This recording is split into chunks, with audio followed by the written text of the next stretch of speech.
회장님께서 20년간 정지시키지 않고 기다리신 카드입니다. 늦게 모시러 와 죄송합니다. 검은 양복의 남자가 빗물 고인 병원 바닥에서 무릎을 꿇었습니다. 불과 5분 전까지만 해도 지우는 평범한 고아였습니다. 죽어가는 막내 동생을 살리기 위해 엄마의 유품 카드를 절망적으로 긁었을 뿐인데 헬기와 검은 세단 행렬이 병원을 포위하고 무장 경호원들이 몰려왔습니다. 엄마가 악마와의 연결고리라고 경고했던 그 카드의 진짜 정체는 무엇이었을까요? 좋아요와 구독을 눌러두시면 삶에 도움이 되는 이야기와 정보를 가장 편하게 받아보실 수 있습니다. 오늘의 사연 시작합니다. 기록적인 폭우가 쏟아지는 밤, 집주인 이 씨가 5남매의 짐을 가차없이 길바닥으로 내던졌습니다. 월세 밀린 지 석 달째야. 더 이상 못 봐줘. 이 씨가 소리를 지르며 낡은 가방들을 현관문 밖으로 집어던졌습니다. 물에 젖은 이불과 옷가지들이 진흙탕에 떨어져 더러워졌습니다.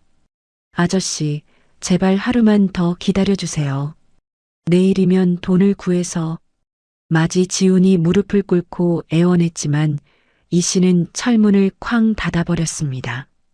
자물쇠 잠그는 소리가 빗소리에 섞여 들렸습니다. 처마 밑에서 비를 피하며 5남매가 서로 껴안고 있었습니다. 둘째 성훈이 젖은 이불로 동생들을 감싸며 말했습니다. 괜찮아. 금방 그칠 거야. 셋째 민지가 떨리는 목소리로 대답했습니다. 오빠 무서워요. 어디서 자요? 넷째가 말없이 막내 하은의 어깨를 토닥였습니다. 이때 막내 하은이 갑자기 숨을 헐떡거리기 시작했습니다. 오빠, 가슴이 아파요. 하은이 창백한 얼굴로 가슴을 움켜쥐었습니다. 지훈이 하은의 입술을 보니 파랗게 질려 있었습니다. 선천적 심장병 때문에 늘 조심해야 했는데 찬 기운과 스트레스가 악화시킨 것 같았습니다. 하은아, 하은아. 하은이 지훈의 품 안에서 의식을 잃었습니다. 작은 몸이 축 늘어졌습니다. 지훈이 젖은 담요로 하은을 감싸 안고 일어났습니다. 성훈아, 민지야, 넷째야. 여기서 짐 지키고 있어. 성훈이 고개를 끄덕이며 동생들을 안았습니다. 형, 빨리 가. 하은이 데리고. 지훈이 빗속을 뚫고 인근 대학병원을 향해 뛰기 시작했습니다. 맨발에 슬리퍼를 끌고 진흙탕을 박차며 달렸습니다. 병원 응급실 입구에서 보안 요원 2명이 지훈을 가로막았습니다. 여기 들어올 수 없어요. 다른 데 가세요. 보안 요원이 지훈의 흠뻑 젖은 옷과 낡은 신발을 훑어보며 말했습니다. 물이 뚝뚝 떨어지는 모습을 보고 노숙자로 오인한 것 같았습니다. 제발요. 동생이 죽어가요. 지훈이 바닥에 무릎을 꿇고 이마를 찌으며 절규했습니다. 살려주세요. 제발. 이마에서 피가 흘러내리기 시작했습니다. 지나가던 간호사가 지훈의 절박한 목소리를 듣고 달려왔습니다. 어서 들어오세요. 빨리. 간호사가 보안 요원들을 만류하며 지훈을 처치실로 안내했습니다. 응급환자예요. 비켜주세요. 응급처치실에서 의사가 하은을 진찰했습니다. 청진기를 대고 맥박을 재더니 고개를 저었습니다. 심장 부정맥이 심각해요. 당장 수술이 필요합니다. 지훈이 의사의 팔을 붙잡았습니다. 선생님, 제발 살려주세요. 뭐든 할게요. 일단 원무과에서 수속부터 밟으세요. 서둘러야 해요. 원무과에서 직원이 컴퓨터 화면을 보며 고개를 저었습니다. 건강보험료 체납이 너무 심각해요. 보증금 500만 원을 먼저 내셔야 합니다. 500만 원이요? 저희는 그런 돈이. 지훈의 목소리가 떨렸습니다. 주머니를 뒤져봐도 1,000원짜리 지폐 몇 장뿐이었습니다. 그러면 입원은 불가능해요. 응급처치만 하고 가셔야 합니다. 원무과 직원이 차가운 목소리로 말했습니다. 지훈이 절망에 빠져 주머니 깊숙한 곳을 더듬었습니다. 방수팩에 겹겹이 쌓여있던 낡은 신용카드가 손에 잡혔습니다. 카드 표면이 벗겨지고 긁힌 자국이 가득했습니다. 엄마의 마지막 말이 뇌리에 스쳤습니다. 지훈아, 이 카드는 절대 쓰면 안 돼. 이건 악마와의 연결고리야. 절대로. 엄마가 병상에서 떨리는 손으로 카드를 건네며 한 말이었습니다. 지훈이 카드를 보며 망설였습니다. 하지만 하은의 창백한 얼굴이 떠올랐습니다. 눈을 질끈 감고 카드를 리더기에 긁었습니다. 삐삐삐 소리가 나더니 화면에 글자가 떠올랐습니다. BVIP 패밀리 코드 레드 무제한 승인. 붉은색 문구가 모니터 전체를 가득 채웠습니다. 원무과 직원이 화면을 보고 얼굴이 창백해졌습니다. 잠깐만요. 이게 뭐죠? 직원이 급히 어디론가 전화를 걸었습니다. 과장님, 긴급 상황입니다. BVIP 코드가 5분도 지나지 않아 병원 상공에서 헬기 프로펠러 소리가 진동했습니다. 지훈이 창밖을 보니 로비 앞 도로의 교통이 전면 통제되고 있었습니다. 경찰들이 도로를 막고 일반 차량들을 우회시키고 있었습니다. 번호판 없는 검은 세단들이 한 대씩 병원 앞에 도착했습니다. 무장한 사설 경호팀이 자동문을 강제로 열고 들어왔습니다. 비켜, 모두 비켜. 경호원들이 원무과 직원과 보안 요원들을 벽으로 밀쳐냈습니다. 환자들과 보호자들이 무슨 일인지 몰라 웅성거렸습니다. 경호원들이 지훈 주위를 철통같이 에워쌌습니다. 잠옷바람에 병원장이 엘리베이터에서 뛰쳐나와 바닥에 엎드렸습니다. 죄송합니다. 늦었습니다. 병원장이 떨리는 목소리로 말했습니다. 가장 앞선 차량에서 검은 양복을 입은 남자가 내렸습니다. 대성그룹이라는 금색 배지가 가슴에 달려 있었습니다.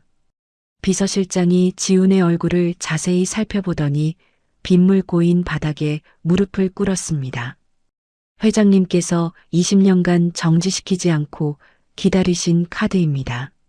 늦게 모시러 와 죄송합니다.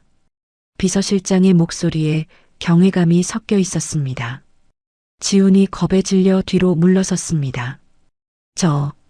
저는 그냥 동생 치료비만. 이게 뭔지 몰라요. 이때 의료진이 최고급 특실 카트로 하은을 옮기고 있었습니다. 산소호흡기가 달린 이동식 침대였습니다. 간호사가 지훈에게 말했습니다. 아이는 곧 수술실로 들어갑니다. 최고의 의료진이 맡을 거예요. 비서실장이 정중하게 고개를 숙였습니다. 리무진이 대기 중입니다. 모시겠습니다. 지훈이 떨리는 목소리로 물었습니다. 제 동생들이 밖에서 기다리고 있어요. 모두 함께 모시겠습니다. 회장님 명령입니다. 비서실장이 손짓하자 경호원들이 병원 밖으로 향했습니다.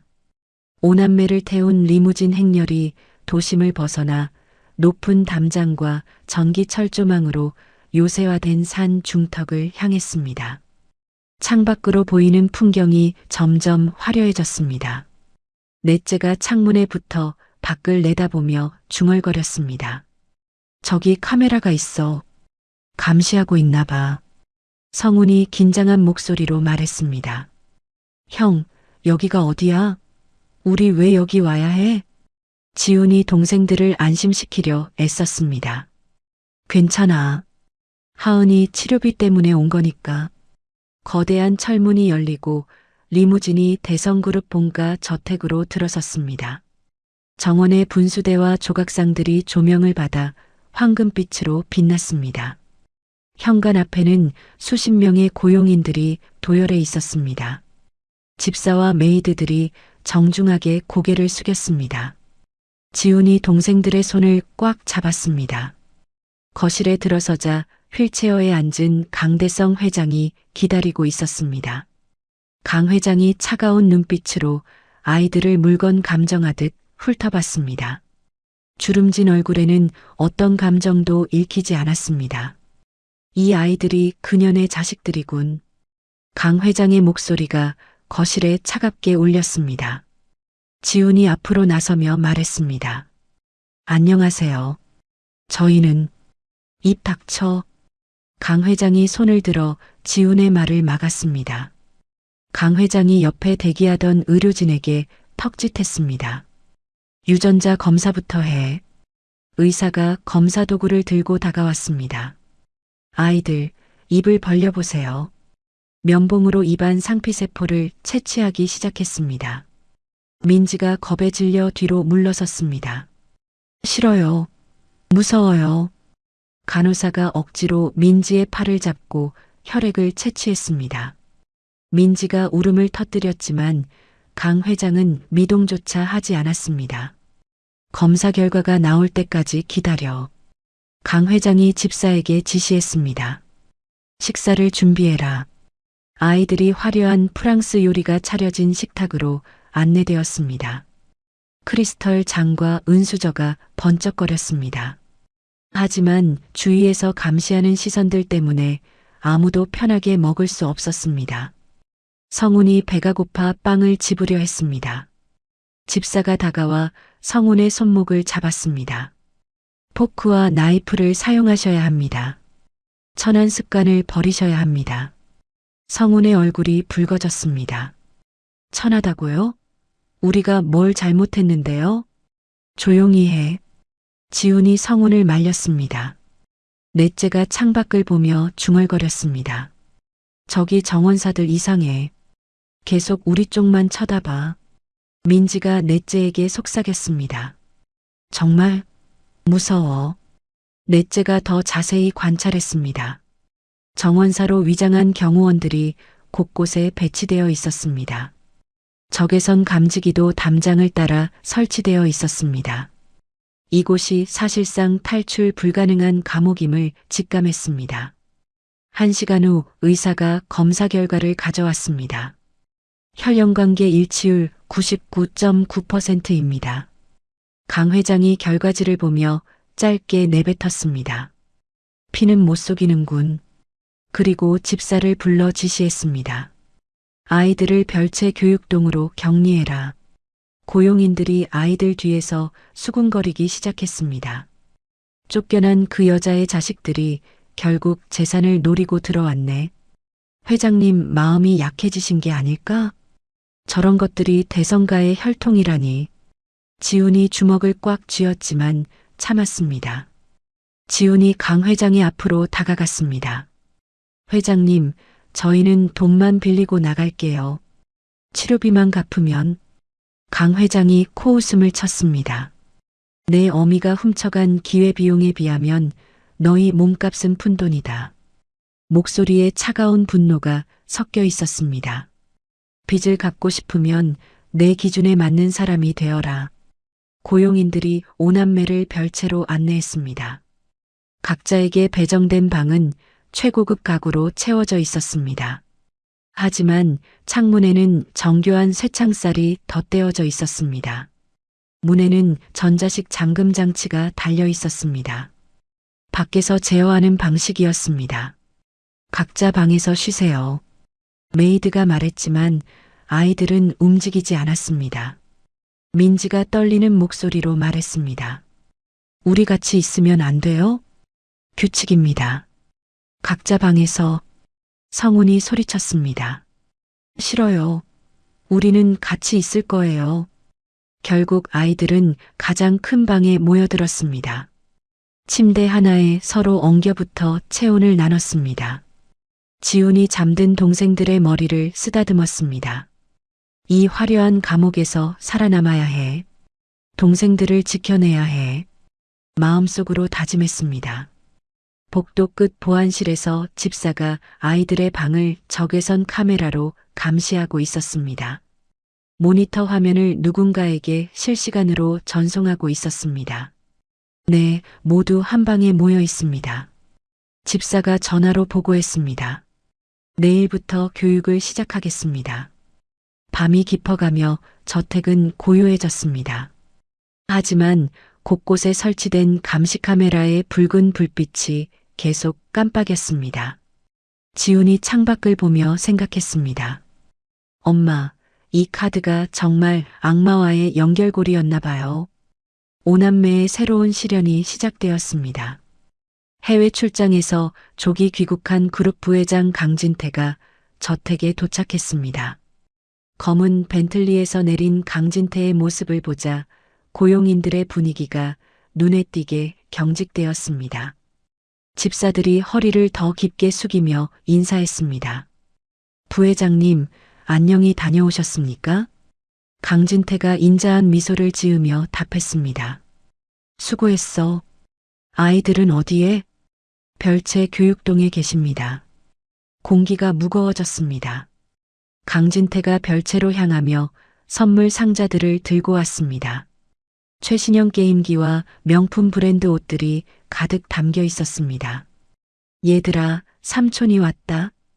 강진태가 밝은 목소리로 외쳤습니다. 아이들이 조심스럽게 다가왔습니다. 이거 다 너희 선물이야. 마음껏 써. 하지만 아이들이 선물을 만지자마자 강진태는 몰래 손수건으로 자신의 손을 닦았습니다. 성훈이 게임기를 보며 눈을 반짝였습니다. 와, 이거 정말 최신형이에요. 강진태가 성훈의 어깨를 토닥였습니다. 그럼 삼촌이 너희들한테 좋은 것만 해줄 거야. 민지가 예쁜 원피스를 보며 말했습니다. 정말 예뻐요. 고마워요. 하지만 강진태의 눈빛은 차가웠습니다. 강진태가 수석 메이드 박 여사를 따로 불렀습니다. 박 여사, 잠깐 이야기 좀 하지. 둘이 복도 끝으로 걸어갔습니다. 강진태가 작은 상자를 박 여사에게 건넸습니다. 아이들 방에 이걸 설치해. 욕실까지 빠뜨리지 말고. 상자 안에는 초소형 도청 장치와 렌즈형 카메라들이 들어 있었습니다. 네, 부회장님. 바로 처리하겠습니다. 저녁 식사 자리에서 강진태가 아이들에게 질문을 던졌습니다. 지훈아, 경제 성장률이 뭔지 아니? 지훈이 당황하며 대답했습니다. 잘 모르겠어요. GDP 디플레이터는? 죄송해요. 강진태가 강 회장을 보며 고개를 저었습니다. 역시 교육의 부재가 심각합니다. 이래서는 안 되겠어요. 강진태가 스파르타식 가정교사들을 불러들였습니다. 영어, 수학, 경제학 전문가들이었습니다. 밤샘 학습을 시키세요. 테스트에 통과하지 못하면 식사를 제한합니다. 가정교사가 고개를 끄덕였습니다. 알겠습니다. 엄격하게 지도하겠습니다. 넷째가 수업용 태블릿을 분해하기 시작했습니다. 기계 부품들을 능숙하게 분리했습니다. 강진태가 이를 보고 눈썹을 찌푸렸습니다. 이건 뭐 하는 거야? 넷째가 조용히 대답했습니다. 그냥 어떻게 만들어졌나 궁금해서요. 이런 폭력적 성향은 위험해. 정신과 상담을 받아야겠어. 강진태가 불쾌한 표정을 지었습니다. 며칠 후 복도를 지나던 민지 앞에 고용인이 나타났습니다. 강진태의 사주를 받은 것이 분명했습니다. 고용인이 일부러 민지 앞에 발을 걸었습니다. 민지가 넘어지며 강 회장이 아끼는 청자 화병에 부딪혔습니다. 화병이 바닥에 떨어져 산산조각 났습니다. 민지가 파편에 긁혀 손에서 피가 흘렀습니다. 아파요. 피가 나요. 하지만 강진태는 민지의 상처보다 화병을 먼저 언급했습니다. 아, 이건 고려시대 청자인데 가격이 억 단위야. 강 회장이 소리를 듣고 나왔습니다. 뭔 일이야? 아버님, 아이가 귀중한 화병을. 강진태가 교묘하게 강 회장의 분노를 부추겼습니다. 강 회장의 얼굴이 붉어졌습니다. 지하 반성의 방에 가둬라. 지훈이 달려와 무릎을 꿇었습니다. 회장님, 민지가 일부러 한 게 아니에요. 이마가 찢어질 때까지 바닥에 머리를 찌으며 애원했습니다. 제발 저를 대신 벌하세요. 강진태가 이 기회를 놓치지 않았습니다. 아버님, 아이들의 인성 교육이 시급합니다. 목소리에 가짜 걱정이 섞여 있었습니다. 해외 기숙학교로 각각 흩어보내는 것이 가문을 위한 길입니다. 강 회장이 고민하는 표정을 지었습니다. 그날 밤 막내 하은이 악몽을 꾸다 깨어났습니다. 으앙, 무서워요. 하은이 발작적인 울음을 터뜨렸습니다. 지훈이 하은을 안아주며 물었습니다. 무슨 꿈 꿨어?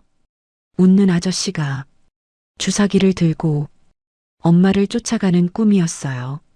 하은의 말에 지훈이 섬뜩함을 느꼈습니다. 지훈이 이상한 낌새를 느끼고 동생들에게 신호를 보냈습니다.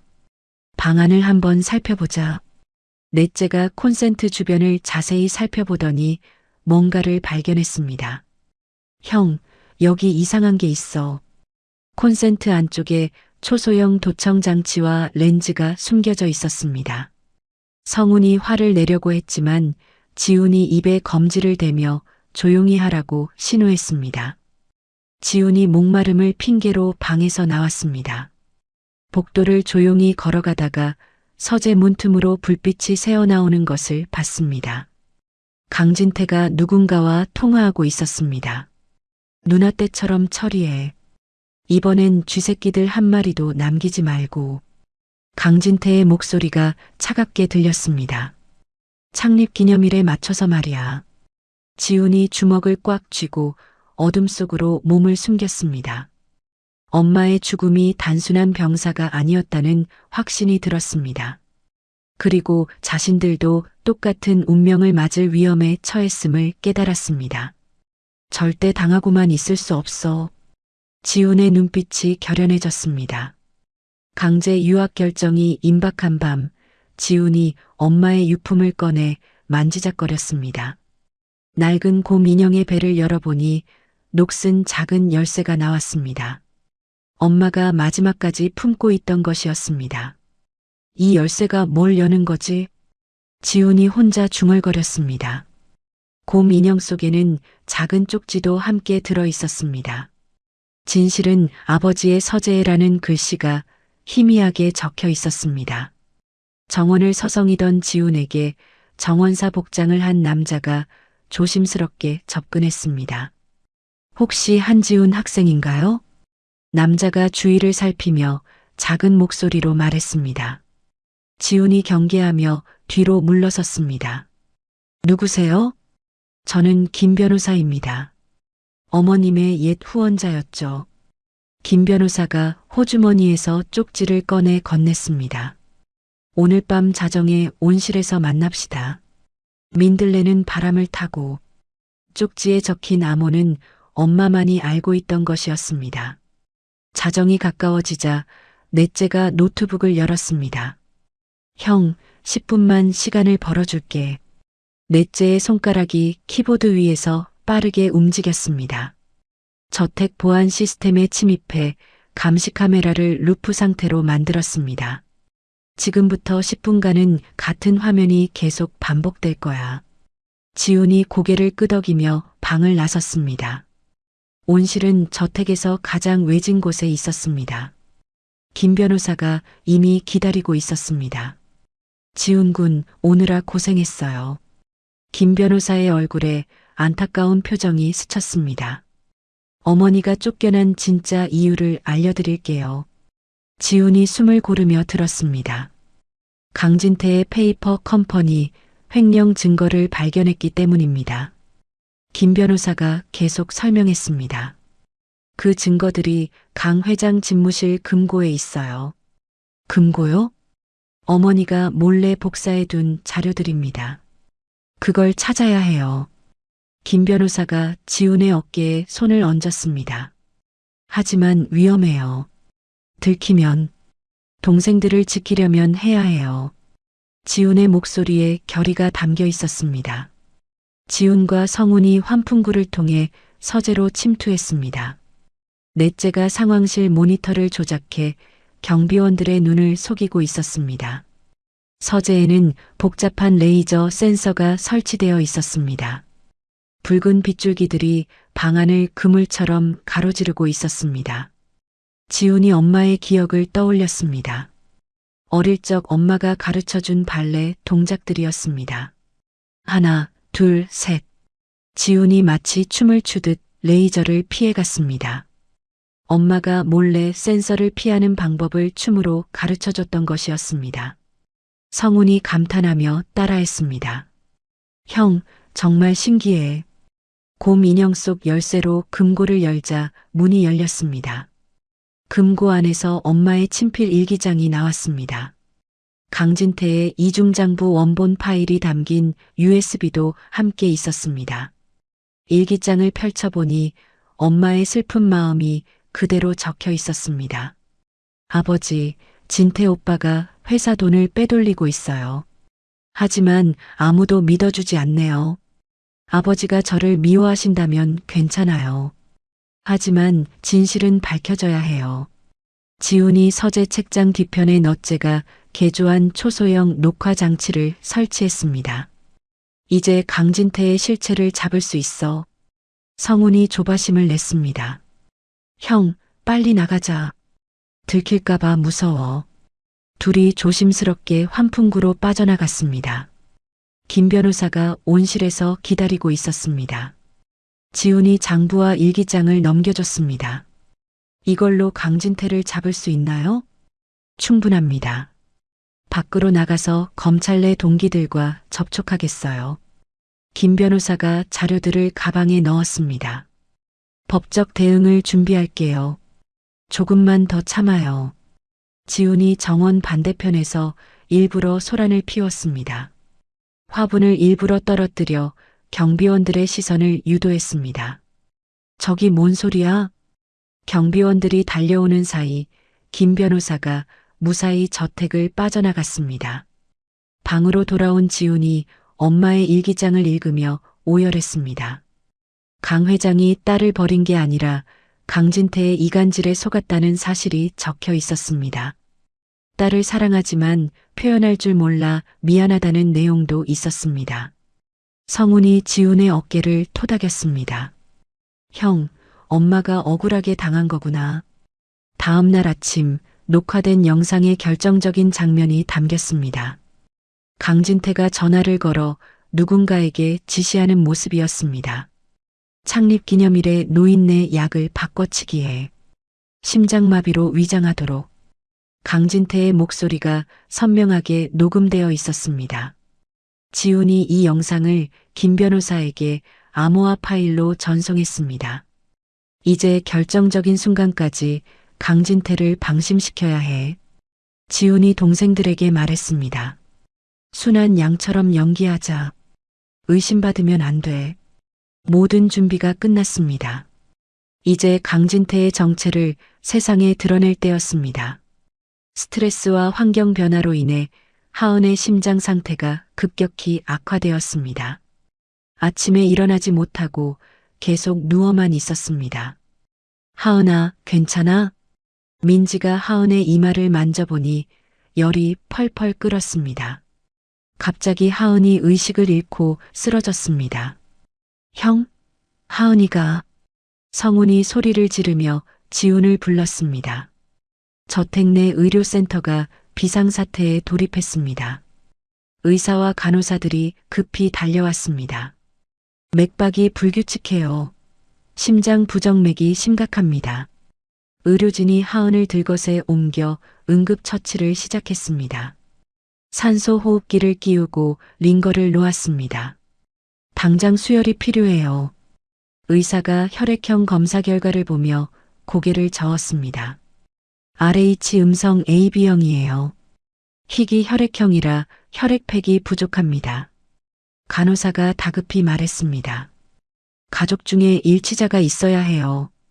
지훈과 성훈이 망설임 없이 소매를 걷어붙였습니다. 제 피를 다 뽑아가도 좋으니 동생만 살려주세요. 저도요. 저도 뽑아가세요. 체열실에서 지훈과 성훈이 나란히 누워 피를 뽑았습니다. 주사 바늘이 굵어서 아팠지만 참았습니다. 형, 하은이가 괜찮아질까? 성훈이 창백한 얼굴로 걱정했습니다. 그럼 우리 하은이 씩씩하잖아. 지훈이 동생을 안심시켰습니다. 강 회장이 유리창 너머로 피를 뽑는 아이들을 지켜봤습니다. 창백해져가는 아이들의 얼굴을 보며 과거를 떠올렸습니다. 딸이 아플 때 사업 때문에 곁을 지키지 못했던 자신의 모습이었습니다. 그때 내가 딸 곁에 있어줬다면. 강 회장의 목소리가 떨렸습니다. 긴급 수혈과 수술이 성공적으로 끝났습니다. 수술실 앞에서 사남매가 애타게 기다렸습니다. 수술 잘 끝났습니다. 생명에는 지장 없어요. 의사의 말에 모두가 안도의 한숨을 쉬었습니다. 마취에서 깬 하은이 흐릿한 눈으로 주위를 둘러봤습니다. 할아버지. 하은이 강 회장을 보며 작은 목소리로 말했습니다. 아프게 해서 미안해요. 그 한마디에 강 회장의 철옹성 같던 마음이 무너져 내렸습니다. 떨리는 손으로 하은의 작은 손을 잡았습니다. 참았던 눈물이 볼을 타고 흘러내렸습니다.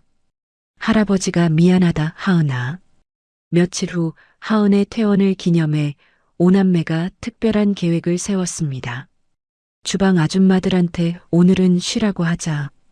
지훈이 제안했습니다. 아이들이 주방 고용인들을 정중히 내보냈습니다. 오늘은 저희가 요리할게요. 지훈이 밀가루를 물에 반죽하기 시작했습니다. 성훈이 김치를 썰고 민지가 파를 다듬었습니다. 넷째가 불을 지피고 하은이 옆에서 지켜봤습니다.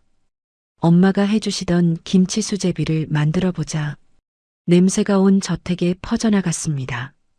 강 회장이 냄새에 이끌려 주방에 나타났습니다.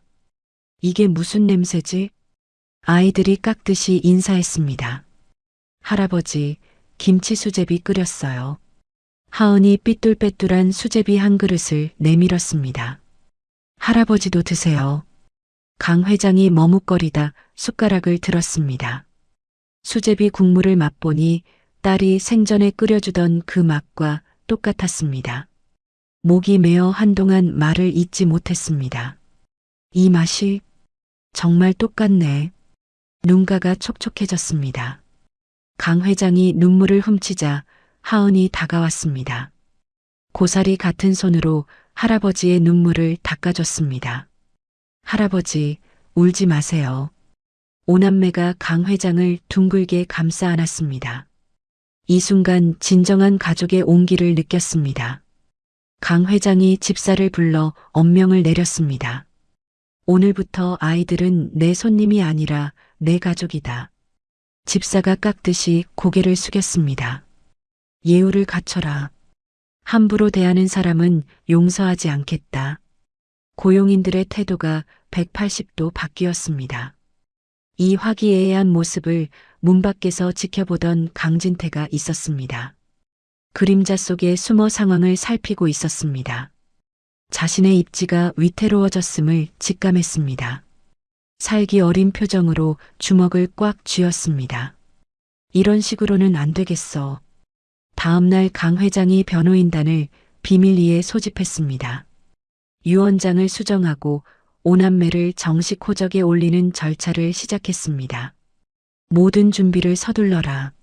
아이들이 내 정식 가족이 되어야 한다. 지훈이 강 회장 책상 위에 엄마의 일기장 중 한 페이지를 찢어 놓았습니다. 아버지가 보고 싶어요라고 적힌 부분이었습니다. 강 회장이 그 글귀를 보며 더욱 마음이 아팠습니다. 거실 벽난로 위에 가족 사진이 바뀌었습니다. 강진태가 억지로 웃고 있던 차가운 사진이 내려졌습니다. 오남매와 강 회장이 김치 수제비를 먹으며 활짝 웃는 사진이 새로 걸렸습니다.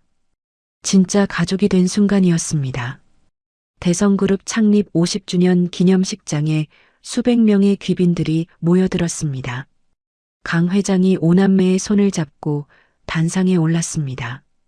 오늘 여러분께 소개하고 싶은 사람들이 있습니다. 마이크를 잡은 강 회장의 목소리가 울렸습니다. 제 소중한 가족들입니다. 오남매가 긴장한 채로 단상에 서 있었습니다. 강진태가 행사 직전 비서에게 은밀히 지시했습니다. 회장님, 심장약 교체는 끝났지? 비서가 작은 목소리로 대답했습니다. 네, 부회장님. 성분이 다른 약으로 바꿔놨습니다. 좋아. 오늘이 마지막이야. 강진태의 눈빛이 차갑게 빛났습니다. 강 회장이 연설을 시작했습니다. 대성그룹 50년 역사 속에서 갑자기 말을 더듬기 시작했습니다. 저는 가슴을 부여잡으며 비틀거렸습니다. 할아버지, 하은이 소리쳤습니다. 강 회장이 단상 아래로 굴러떨어졌습니다. 행사장이 비명과 플래시, 세례로 아수라장이 되었습니다. 의사 불러. 119에 신고해. 귀빈들이 우왕좌왕했습니다. 지훈이 강 회장에게 달려가려 했습니다. 강진태가 미리 배치한 사설 경호원들이 나타났습니다. 아이들 보호가 우선입니다. 경호원들이 지훈을 막아섰습니다. 안 돼요. 할아버지께 가야 해요. 성훈이 경호원의 팔을 뿌리치려 했지만 소용없었습니다. 강 회장이 구급차로 실려나갔습니다. 강진태가 즉시 긴급 이사회를 소집했습니다. 이사들이 회의실에 모여들었습니다. 회장님께서 뇌출혈로 쓰러지셨습니다. 강진태가 미리 조작된 진단서를 배포했습니다. 비상경영 체제를 선포합니다. 이사들이 고개를 끄덕였습니다. 오남매가 병원으로 가려 했지만 막혔습니다. 뒷문에서 강진태가 고용한 용역 깡패들이 기다리고 있었습니다. 얌전히 따라와. 깡패들이 아이들을 억지로 검은 승합차에 태웠습니다. 놓아주세요. 우리가 뭘 잘못했어요. 민지가 울며 소리쳤지만 소용없었습니다. 아이들이 눈을 뜬 곳은 산속 폐쇄된 정신요양원이었습니다. 지하 격리실에 갇혀 있었습니다. 차가운 콘크리트 벽과 쇠창살 뿐이었습니다. 여기가 어디야? 성훈이 두리번거렸습니다. 습기와 곰팡이 냄새가 코를 찔렀습니다. 뉴스에서는 거짓 보도가 나왔습니다. 충격받은 손주들이 심신 안정을 위해 해외로 요양을 떠났습니다. 강진태가 카메라 앞에서 안타까운 표정을 지었습니다. 아이들의 빠른 회복을 기원합니다. 하지만 눈빛은 차가웠습니다. 지하실은 춥고 어두웠습니다. 면역력이 약한 하은이 다시 고열에 시달렸습니다. 하은아, 괜찮아? 지훈이 하은을 품에 안았습니다. 오한에 떨리는 하은을 따뜻하게 감싸주었습니다. 강진태가 지하실로 내려왔습니다. 철문을 열고 들어오며 잔인한 미소를 지었습니다. 너희 엄마도 이곳에 갇혀서 미쳐갔었지. 아이들이 강진태를 노려봤습니다. 가까스로 도망쳤지만 결국 밖에서 비참하게 죽었더구나. 잔인한 진실을 비웃듯 던졌습니다. 성훈이 분노로 떨며 쇠창살을 잡고 흔들었습니다. 이 나쁜 놈, 우리 엄마한테 뭘 했어. 하지만 창살은 꿈쩍도 하지 않았습니다. 강진태가 하은의 비상약이 든 가방을 발로 찼습니다. 약통들이 바닥에 흩어졌습니다. 약도 이제 필요 없겠지. 강진태가 나간 후 절망적인 침묵이 흘렀습니다. 하은의 숨소리가 점점 거칠어졌습니다. 이때 넷째가 천장을 올려다봤습니다. 환풍구 팬이 덜컹거리는 소리가 들렸습니다. 저기, 혹시 나갈 수 있을까? 환풍구 입구를 자세히 살펴봤습니다. 너무 좁아서 덩치가 큰 형제들은 나갈 수 없었습니다. 유일하게 몸집이 작은 민지만 통과할 수 있는 크기였습니다. 민지야, 너만이 우리를 구할 수 있어. 지훈이 민지의 손을 잡았습니다. 겁이 많은 민지가 주저했습니다. 고열로 신음하는 하은을 보며 눈물을 닦았습니다. 내가 나가서 문을 열게. 민지가 떨리는 목소리로 결심했습니다. 형제들이 민지를 환풍구로 밀어 넣었습니다. 민지가 어둡고 좁은 통로를 기어갔습니다. 손바닥이 찢어지고 무릎이 까졌지만 참았습니다. 하은이를 구해야 해. 마음속으로 되뇌며 계속 기어갔습니다. 드디어 환풍구 끝에 도달했습니다. 환풍구를 통해 밖으로 나온 민지가 덜덜 떨리는 손으로 요양원 건물을 둘러봤습니다. 어둠 속에서 배전함을 찾아 헤맸습니다. 어디 있지? 어디에? 민지가 건물 뒤편을 뒤지다가 드디어 배전함을 발견했습니다. 무거운 철제 문을 힘겹게 열고 메인 전원 스위치를 내렸습니다. 순간 요양원 전체가 정전되었습니다. 지하실의 전자식 잠금 장치가 해제되었습니다. 성훈이 온 힘을 다해 문을 박찼습니다. 으악! 철문이 쾅 소리를 내며 열렸습니다. 경비원들이 손전등을 들고 달려왔지만 이미 늦었습니다. 성훈이 주먹을 휘둘러 경비원과 육탄전을 벌였습니다. 빨리 나가자. 지훈이 하은을 업고 계단을 뛰어 올랐습니다.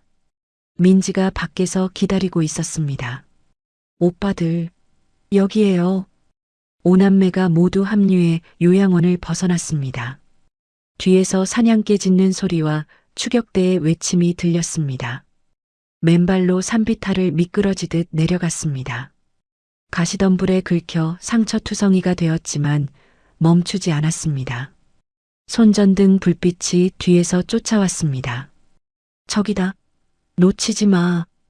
용역들의 고함 소리가 점점 가까워졌습니다. 절벽 끝 도로변에 몰렸습니다. 더 이상 갈 곳이 없었습니다. 하은이 지훈의 품에서 힘없이 축 늘어졌습니다. 이제 끝이야. 용역 대장이 삿대질하며 다가왔습니다. 이때 도로에서 자동차 소리가 들렸습니다. 검찰 수사관들이 탑승한 승합차가 나타났습니다. 김 변호사가 차에서 뛰어내렸습니다. 아이들, 여기로. 경찰차들이 뒤를 따르며 추격전을 방어했습니다. 증거 분석이 끝났다. 김 변호사가 차를 급출발시키며 외쳤습니다. 주주총회장으로 간다. 지훈이 안도의 한숨을 쉬었습니다. 정말 끝난 거예요? 이제 시작이야. 강진태를 잡아야지. 주주총회장에서는 강진태가 회장 취임식을 진행하고 있었습니다. 의사봉을 두드리려는 찰나였습니다. 대성그룹의 새로운 출발을 위해 장내 분위기가 그에게 유리하게 흘러가고 있었습니다. 주주들이 박수를 치기 시작했습니다. 지훈이 차 안에서 넷째의 노트북으로 작업했습니다. 방송국 송출 서버와 회의장 스크린을 해킹했습니다. 됐어. 연결됐어. 넷째가 손가락을 빠르게 움직였습니다. 화면 조작이 완료되었습니다. 회의장 문이 쾅 소리를 내며 열렸습니다. 흑투성이가 된 오남매와 검찰 수사관들이 들이닥쳤습니다. 뭐야? 누구냐? 주주들이 웅성거렸습니다. 동시에 대형 스크린 화면이 바뀌었습니다. 화면에 강진태의 음성이 흘러나왔습니다. 노인네 약을 바꿔치기해 심장마비로 위장하도록. 생생한 육성이 회의장에 울렸습니다. 강진태의 지시 영상이 적나라하게 송출되었습니다. 주주들이 경악하며 소리쳤습니다. 김 변호사가 강진태의 횡령 장부를 들어올렸습니다. 이것이 강진태 부회장의 비자금 조성 증거입니다. 엄마의 일기장도 함께 제시했습니다. 20년 전부터 계획된 음모였습니다. 장내가 술렁거렸습니다. 강진태가 발악하며 소리쳤습니다. 조작된 영상이다. 저놈들을 끌어내. 하지만 병원에서 의식을 되찾은 강 회장의 영상 메시지가 추가로 재생되었습니다. 내 아들 강진태를 해임하고 법의 심판을 받게 하라. 강 회장의 명확한 선언이었습니다. 분노한 주주들이 강진태에게 야유를 퍼부었습니다. 사기꾼, 감옥에 넣어라. 대기하던 검찰 수사관들이 단상으로 올라갔습니다. 강진태의 손목에 차가운 수갑이 채워졌습니다. 강진태가 끌려가며 지훈을 노려봤습니다. 이게 끝이 아니야. 기억해둬. 하지만 지훈은 더 이상 피하지 않았습니다. 싸늘하고 단단한 눈빛으로 강진태를 내려다봤습니다. 끝났어요. 이제 정말 끝이에요. 이 모든 과정이 유튜브 라이브로 생중계되었습니다. 채팅창에는 오남매를 응원하는 댓글들이 폭주했습니다. 진짜 대단하다. 정의가 승리했다. 긴장이 풀린 아이들이 서로를 부둥켜 안고 오열했습니다. 드디어 악몽이 끝났습니다. 사건 종결 3개월 후 강 회장이 기적적으로 건강을 회복해 퇴원했습니다. 지팡이를 짚은 채 오남매와 함께 정원을 산책했습니다. 할아버지, 천천히 걸어요. 하은이 강 회장의 팔을 살며시 잡았습니다. 괜찮다, 하은아. 할아버지가 더 튼튼해졌어. 봄바람이 정원의 꽃향기를 실어왔습니다. 강 회장이 기자회견장에 나섰습니다. 수많은 기자들이 카메라를 들이댔습니다. 저는 오늘부로 경영 일선에서 물러납니다. 플래시가 터졌습니다. 전문 경영인 체제를 도입하겠습니다. 기자들이 메모를 하며 받아 적었습니다. 개인 재산의 절반을 사회에 환원하겠습니다. 뉴스 앵커가 브리핑을 전했습니다. 강진태 전 부회장에게 살인 미수, 존속상해, 횡령 등의 혐의로 무기징역이 구형되었습니다. 화면에 수갑을 찬 강진태의 모습이 나왔습니다. 검찰은 추가 수사를 통해 더 많은 피해자들을 찾고 있다고 밝혔습니다. 오남매가 뉴스를 보며 안도했습니다. 삭막했던 펜트하우스 생활을 정리하고 이사를 했습니다. 강 회장이 마련해준 마당 넓고 햇살 좋은 2층 주택이었습니다. 와, 정말 예뻐. 민지가 새 집을 돌아보며 환호했습니다. 마당에는 하은이 좋아하는 꽃들이 가득 심어져 있었습니다. 장미와 코스모스가 바람에 흔들렸습니다. 넷째가 자신만의 작업실을 갖게 되었습니다. 컴퓨터 부품들과 각종 도구들이 정리되어 있었습니다. 이제 마음껏 만들 수 있겠어. 넷째가 행복한 표정으로 새 키보드를 만지작거렸습니다. IT 전문가가 되겠다는 꿈을 키워가고 있었습니다. 성훈이 체육 특기생으로 학교에 복학했습니다. 축구부 에이스로 활약하며 팀을 이끌었습니다. 성훈아, 패스. 동료들이 성훈을 믿고 공을 넘겼습니다. 골을 넣을 때마다 관중석에서 가족들이 응원했습니다. 우리 성훈이 최고야. 민지가 미술대회에서 입상했습니다. 가족이라는 주제로 그린 그림이었습니다. 오남매가 할아버지와 함께 웃고 있는 모습이었습니다. 상을 받다니 정말 자랑스러워. 지훈이 민지의 머리를 쓰다듬었습니다. 민지가 자신감을 되찾은 모습이 보기 좋았습니다. 지훈이 할아버지의 전폭적인 지원을 받아 재단을 설립했습니다. 민들레 재단이라는 이름을 붙였습니다. 과거 자신들처럼 복지 사각지대에 놓인 아이들을 돕는 일을 시작했습니다. 어려운 아이들을 꼭 도와주고 싶어요. 지훈의 눈빛이 진지했습니다. 가족들이 엄마의 기일에 맞춰 수목장을 찾았습니다. 엄마가 묻힌 나무 앞에 꽃을 놓았습니다. 강 회장이 딸의 나무를 어루만지며 말했습니다. 지켜봐 다오. 이제 내가 아이들을 지키마.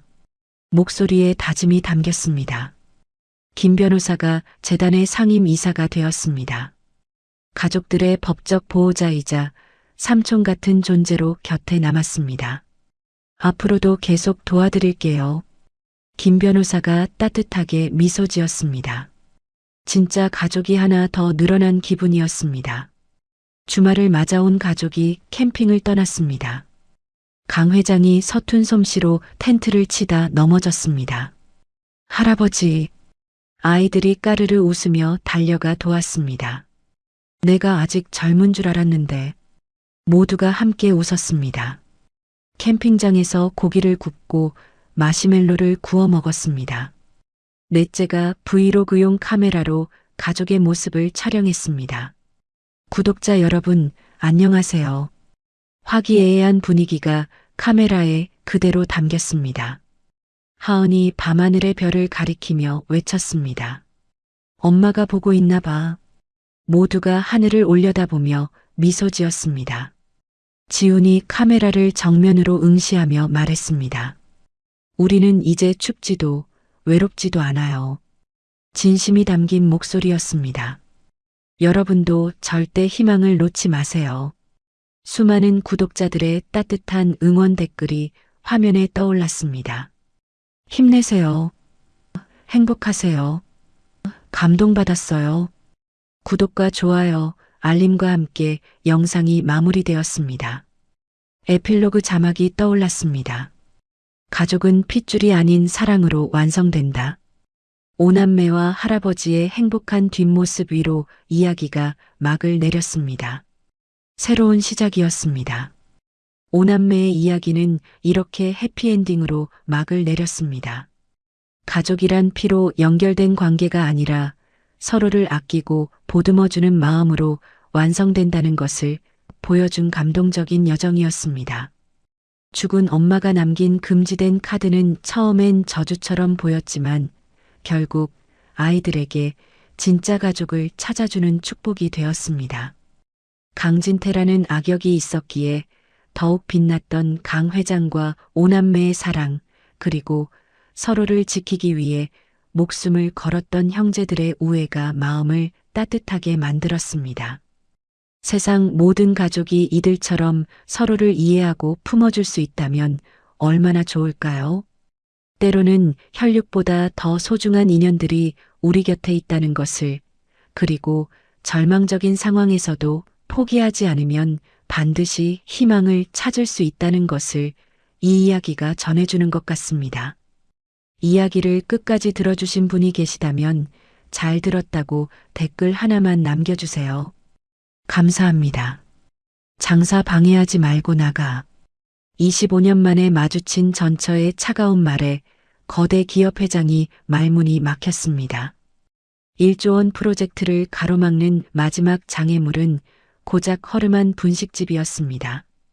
그런데 그 분식집 사장이 하필 자신이 벌인 전처라니.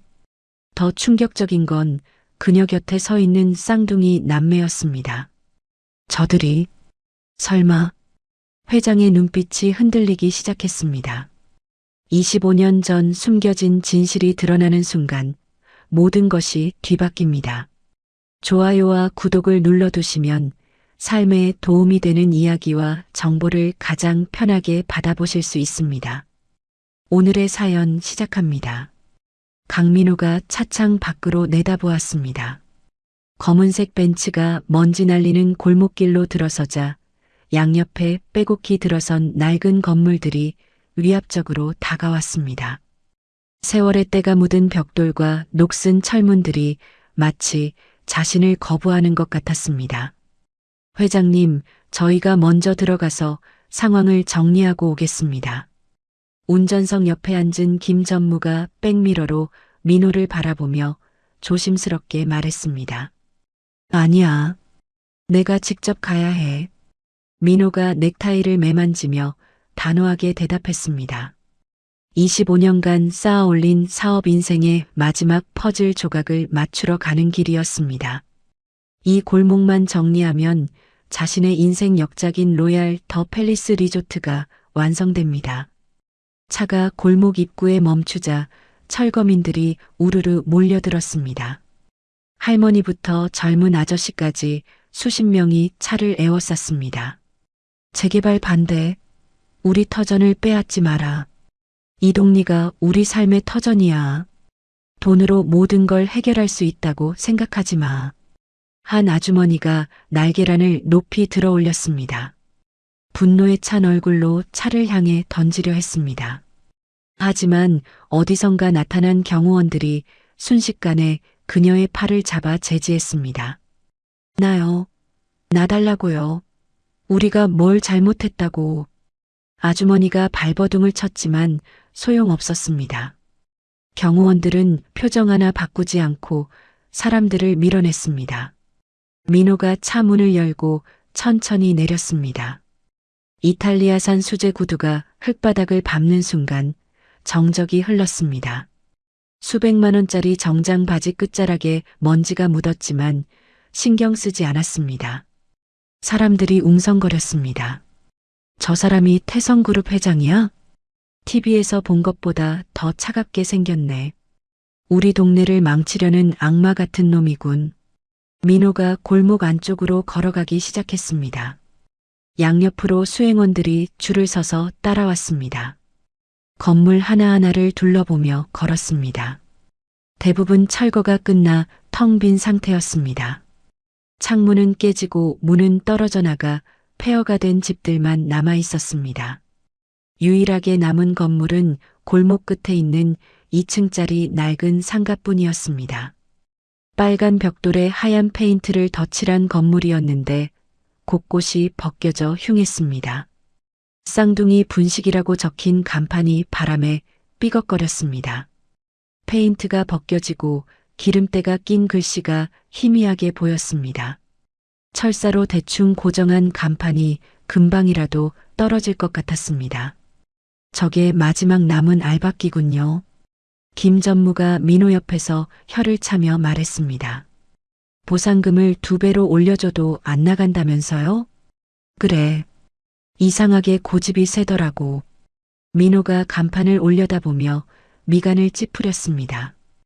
1조 원 규모의 프로젝트를 가로막는 마지막 장애물이 고작 허름한 분식집이라니.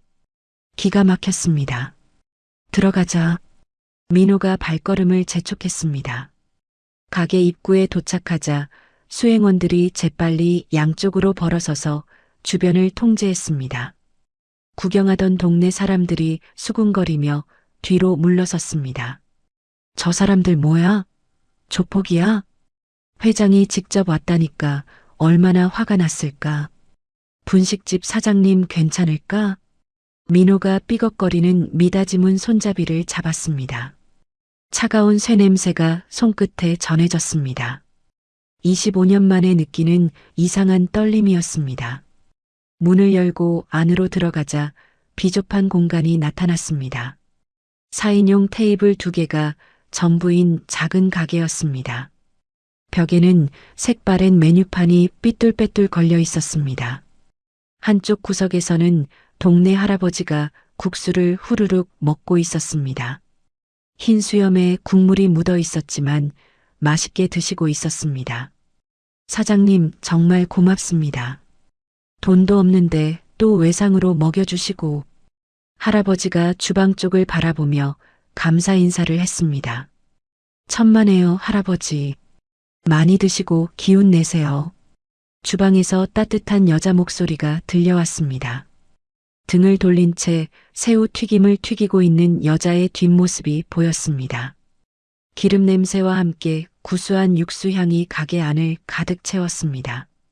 인기척을 느낀 여자가 천천히 뒤를 돌았습니다. 땀에 젖은 얼굴과 놀란 눈빛이 드러나는 순간 민호의 온몸이 굳어졌습니다. 김영숙이었습니다. 25년 전 자신이 성공을 위해 냉정하게 버리고 떠났던 전처였습니다. 세월이 흘렀어도 그 눈빛만은 그대로였습니다. 다만 옛날보다 깊어진 주름과 거칠어진 손이 세월의 무게를 말해주었습니다. 영숙이 민호를 보자 들고 있던 튀김 젓가락이 바들바들 떨렸습니다. 기름이 튀어 손등을 대었지만 느끼지 못했습니다. 하지만 이내 떨리는 손을 앞치마 뒤로 감추며 평정심을 찾으려 애썼습니다. 장사 방해하지 말고 나가. 영숙이 할아버지를 보호하듯 앞을 가로막으며 차갑게 말했습니다. 목소리는 떨렸지만 눈빛만은 흔들리지 않았습니다. 민호가 입을 열려다 말고 닫았습니다. 25년 만에 만난 전처 앞에서 무슨 말을 해야 할지 모르겠었습니다. 안녕하고 인사를 해야 할까요? 아니면 사업 이야기부터 꺼내야 할까요? 그때 가게 안쪽 방에서 쿵 하는 무거운 소리가 들렸습니다. 20kg 쌀포대를 어깨에 맨 건장한 체격의 청년이 나타났습니다. 키가 훤칠하고 어깨가 넓은 모습이 젊은 시절의 민호와 닮았습니다. 바로 뒤로 식자재 박스를 양손에 든 날카로운 눈매의 여자가 따라 나왔습니다. 단발머리에 운동복 차림이었지만 예리한 기운이 느껴졌습니다. 어머니, 무슨 일이에요? 청년이 쌀포대를 바닥에 내려놓으며 물었습니다. 다온아, 괜찮아. 그냥 손님들이야. 영숙이 억지로 웃으며 대답했습니다. 쌍둥이 남매는 낯선 양복쟁이들의 등장을 감지하고 본능적으로 어머니 양옆에 섰습니다. 마치 새끼를 보호하는 맹수처럼 경계심을 드러냈습니다. 민호가 쌍둥이의 얼굴을 자세히 뜯어보았습니다. 아들 다온은 자신의 젊은 시절과 똑같은 눈썹 모양을 하고 있었습니다. 딸 다정은 영숙을 닮았지만 코와 입은 분명히 자신과 비슷했습니다. 묘하게 자신의 젊은 시절 모습과 닮은 분위기를 발견했습니다. 알 수 없는 불쾌감과 의구심이 동시에 밀려왔습니다. 가슴이 두근거리기 시작했습니다. 김 전무가 앞으로 나서며 두툼한 봉투를 테이블에 내려놓았습니다. 이 정도면 평생 놀고 먹고도 남습니다. 가게를 비워주시기만 하면 됩니다. 봉투 안에는 5억 원 상당의 현금이 들어 있었습니다. 김 전무가 봉투를 열어 지폐 다발을 보여주었습니다. 어때요? 이 돈이면 강남의 아파트도 살 수 있어요. 영숙이 봉투를 집어들더니 펄펄 끓는 튀김기 앞으로 다가갔습니다. 그리고 주저하지 않고 봉투를 기름통 안으로 던져버렸습니다. 치익! 지폐가 기름 속에서 타오르며 매캐한 연기를 피워 올렸습니다. 기름이 사방으로 튀면서 불꽃이 일었습니다. 으악! 뜨거워! 김 전무가 비명을 지르며 뒤로 물러섰습니다. 양복 소매에 기름이 튀어 얼룩이 졌습니다. 수행원들이 가게 안으로 들이닥치려 했습니다. 감히 회장님 앞에서. 그 순간 다정이 번개같이 움직였습니다. 순식간에 김 전무의 팔을 꺾어 제압했습니다. 유도 기술이었습니다. 으악! 김 전무가 바닥에 무릎을 꿇으며 비명을 질렀습니다. 다정아! 영숙이 놀라서 소리쳤습니다. 다정이 김 전무의 팔을 더 꺾으며 살벌한 기세로 수행원들을 노려보았습니다. 한 발짝만 더 들어와봐. 팔 부러뜨린다. 수행원들이 주춤하며 서로를 바라봤습니다. 예상치 못한 반격이었습니다. 다온이 어머니와 여동생 사이에 서며 주먹을 꽉 쥐었습니다. 우리 어머니를 괴롭히지 마세요. 할아버지가 국수 그릇을 들고 벌벌 떨었습니다. 이게 무슨 일이야? 사장님 괜찮아요? 민호가 아수라장이 된 가게 안에서 흔들림 없이 자신을 노려보는 영숙과 쌍둥이를 바라보았습니다. 돈으로 안 되는 일이 있다니. 지금까지 돈으로 해결하지 못한 일이 없었는데. 묘한 패배감과 동시에 이상한 호기심이 밀려왔습니다.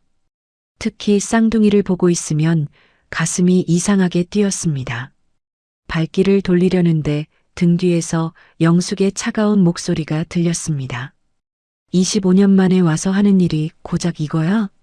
돈 뿌리고 가라고.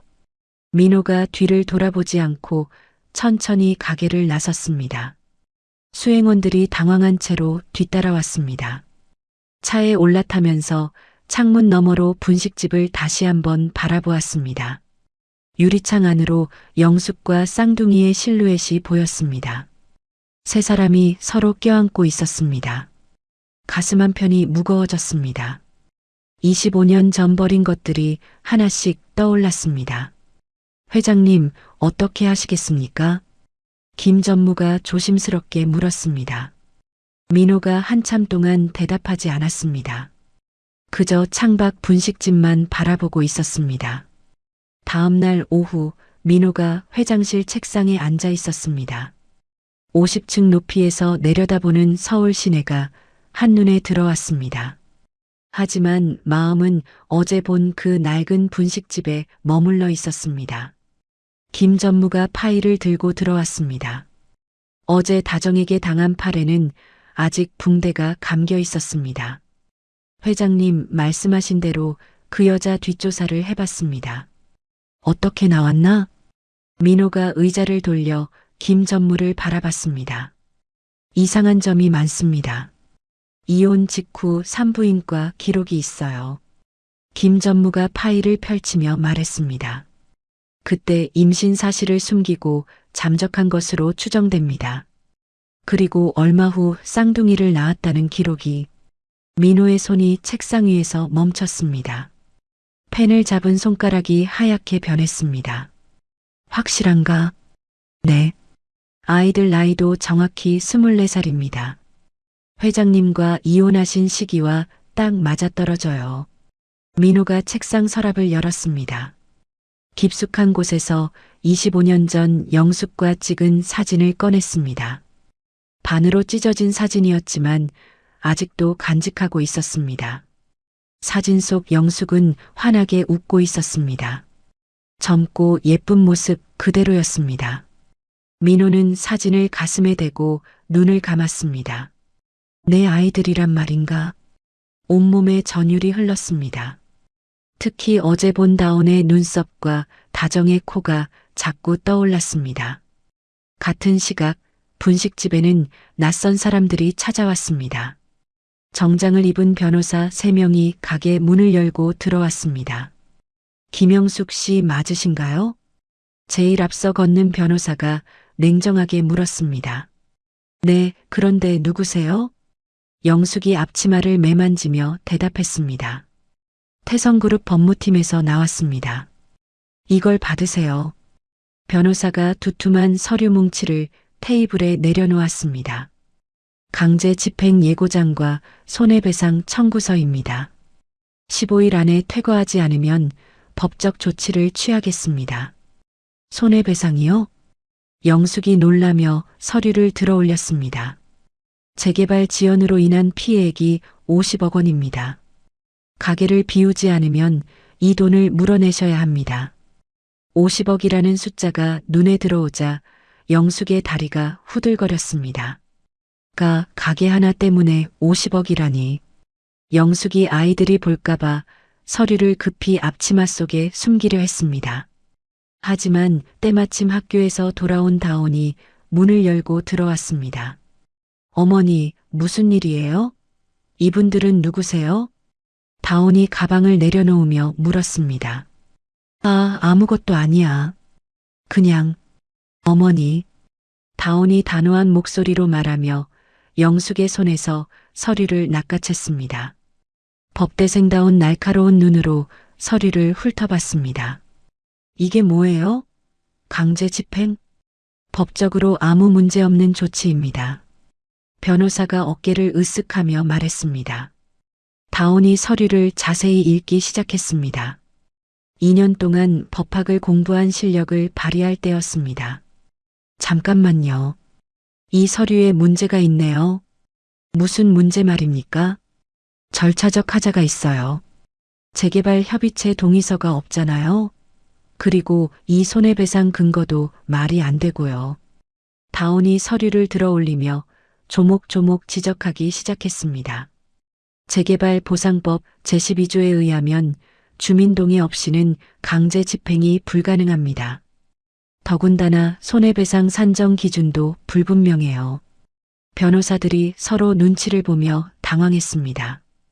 예상치 못한 반박이었습니다. 게다가 여기 날인된 도장도 위조 아닌가요? 이런 식으로 서류를 조작하면 오히려 회사가 고발당할 수 있어요. 다온의 논리적인 지적에 변호사들은 할 말을 잃었습니다. 잘못 알고 계신 것 같은데. 잘못 알기는요. 저 법대 휴학생이에요. 이런 허술한 서류로 저희를 속이려고 하지 마세요. 변호사들이 서류를 황급히 챙겨 들었습니다. 다시 검토해서 오겠습니다. 아예 오지 마세요. 합법적인 서류가 아니면 받지 않을 거니까요. 다온이 단호하게 말했습니다. 변호사들이 꼬리를 내리고 가게를 나갔습니다. 영숙이 다온의 등을 두드리며 안심했습니다. 역시 우리 아들이야. 법대 보낸 보람이 있네. 어머니, 근데 이게 끝이 아닐 것 같아요. 저 사람들이 이렇게 쉽게 포기할 리 없어요. 다온이 걱정스러운 표정으로 말했습니다. 괜찮아. 우리가 뭘 잘못한 게 있냐? 당당하게 살면 돼. 영숙이 아들의 어깨를 토닥이며 말했습니다. 하지만 속으로는 불안했습니다. 이 소식이 민호에게 전해졌습니다. 민호는 다온의 명석함에 감탄하면서도 복잡한 마음이었습니다. 역시 내 아들이야. 자랑스러움과 동시에 죄책감이 밀려왔습니다. 25년 동안 아버지 역할을 하지 못했다는 생각에 가슴이 아팠습니다. 민호가 결심했습니다. 이번에는 회장이 아닌 인간 강민호로서 접근해 보기로 했습니다. 저녁 무렵 민호는 평상복으로 갈아입었습니다. 낡은 점퍼와 눌러쓴 야구 모자로 변장했습니다. 수행원 없이 혼자서 분식집 근처 포장마차로 향했습니다. 영숙이와 제대로 얘기해 봐야겠어. 25년 만에 하는 진솔한 대화가 될 것 같았습니다. 일을 마치고 나온 영숙을 기다렸습니다. 가게 불을 끄고 나오는 영숙의 뒷모습이 쓸쓸해 보였습니다. 영숙아, 민호가 조심스럽게 불렀습니다. 영숙이 깜짝 놀라며 뒤를 돌았습니다. 변장한 민호를 알아보는데 몇 초가 걸렸습니다. 왜 또 왔어?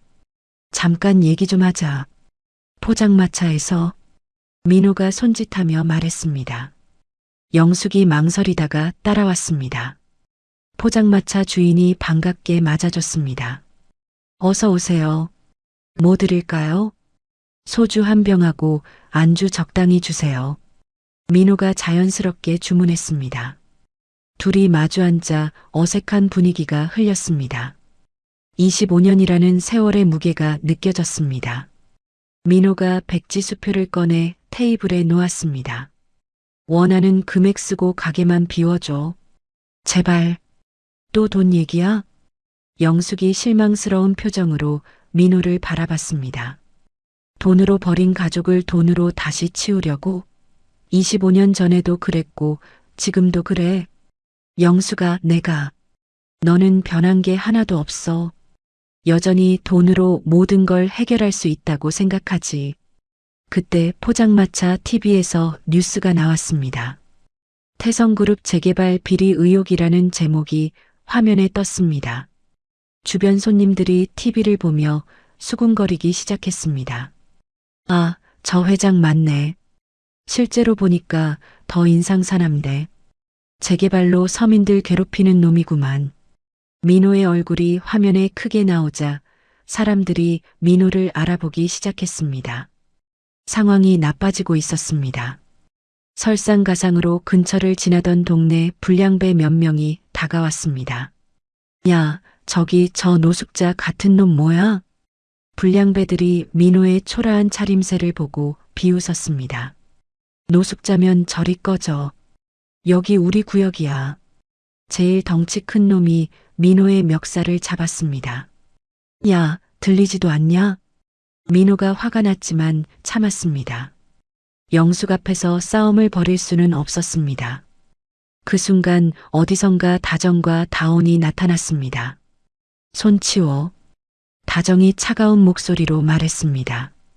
뭐야, 이 애들은? 불량배가 다정을 위아래로 훑어봤습니다. 경고는 한 번뿐이야. 다정이 목을 좌우로 꺾으며 뚜둑 소리를 냈습니다. 그 소리를 들은 민호가 깜짝 놀랐습니다. 자신이 젊은 시절 긴장할 때마다 하던 버릇과 완전히 똑같았습니다. 이 계집애가 뭐? 불량배가 다정에게 손을 뻗는 순간 다정이 번개처럼 움직였습니다. 유도 기술로 불량배를 바닥에 맺혔습니다. 다온도 달려들어 나머지 불량배들과 싸웠습니다. 순식간에 상황이 정리됐습니다. 민호는 다정의 그 목 꺾는 소리가 계속 머릿속에 맴돌았습니다. 확신이 섰습니다. 저들이 자신의 핏줄이라는 것을. 싸움이 끝난 후 영숙이 아이들을 데리고 황급히 자리를 떠났습니다. 민호에게 말 한마디 없이 사라졌습니다. 홀로 남겨진 민호는 찢어진 옷매무새를 다듬으며 생각에 잠겼습니다. 자신이 지금껏 쌓아온 거대한 성이 이 작은 가족 앞에서 무너질 수도 있다는 걸 깨달았습니다. 그리고 저들이 분명히 자신의 핏줄이라는 확신이 들었습니다. 가슴이 뜨거워졌습니다. 며칠 뒤 태성그룹 본사 임원 회의실에서는 비밀 모임이 열리고 있었습니다. 민호의 조카이자 그룹 내 2인자인 최철민 전무가 주요 임원들과 마주 앉아 있었습니다. 회장님이 요즘 이상해. 재개발 건 때문에 완전히 맛이 갔어. 최철민이 커피잔을 내려놓으며 말했습니다. 그 분식집 여자 때문에 그러는 건 아닐까요? 옆에 앉은 김상무가 조심스럽게 말했습니다. 맞아. 내가 조사해 보니까 25년 전 회장님 전처더라고. 최철민의 눈이 차갑게 빛났습니다. 삼촌인 민호가 흔들리는 모습을 보며 기회라고 생각했습니다. 더 큰 문제가 있어. 그 여자한테 쌍둥이가 있는데 나이가 딱 24살이야. 설마. 그래. 회장님 친자식일 가능성이 높다는 뜻이지. 임원들이 웅성거렸습니다. 상속 구도가 완전히 바뀔 수 있는 폭탄 같은 소식이었습니다. 최철민이 회장실 도청 장치에서 녹음된 파일을 재생했습니다. 민호가 김 전무와 나눈 대화가 선명하게 들렸습니다. 확실한가? 아이들 나이도 정확히 24살이라고? 민호의 목소리가 떨리고 있었습니다. 네. 회장님과 이혼하신 시기와 딱 맞아떨어져요. 이제 회장님이 혈연 관계를 거의 확신하고 있다는 뜻이야. 최철민이 녹음을 끄며 말했습니다. 유전자 검사라도 하면 끝장이지. 그 전에 상황을 정리해야 해.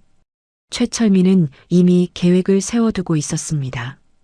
오늘 밤 안으로 분식집을 완전히 사라지게 만들 계획이었습니다. 저녁이 되자 최철민은 악명 높은 용역 업체를 불렀습니다. 검은 헬멧이라는 조직의 대장 마독사와 만났습니다. 일은 간단해. 오늘 밤 안으로 그 분식집을 흔적도 없이 밀어버려. 최철민이 검은 가방을 밀어주며 말했습니다. 얼마나 깔끔하게 해드릴까요? 마독사가 가방을 열어 현금 다발을 확인하며 음흉하게 웃었습니다. 사람들이 다시는 그 자리에 살 생각을 못하게 만들어. 완벽하게. 알겠습니다. 새벽에는 깨끗하게 정리되어 있을 겁니다. 마독사가 부하들에게 신호를 보냈습니다.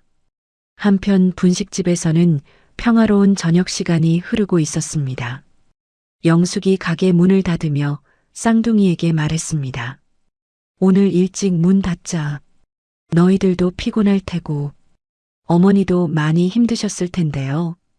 다온이 의자를 정리하며 말했습니다. 요즘 손님이 너무 많아져서 정신없어요.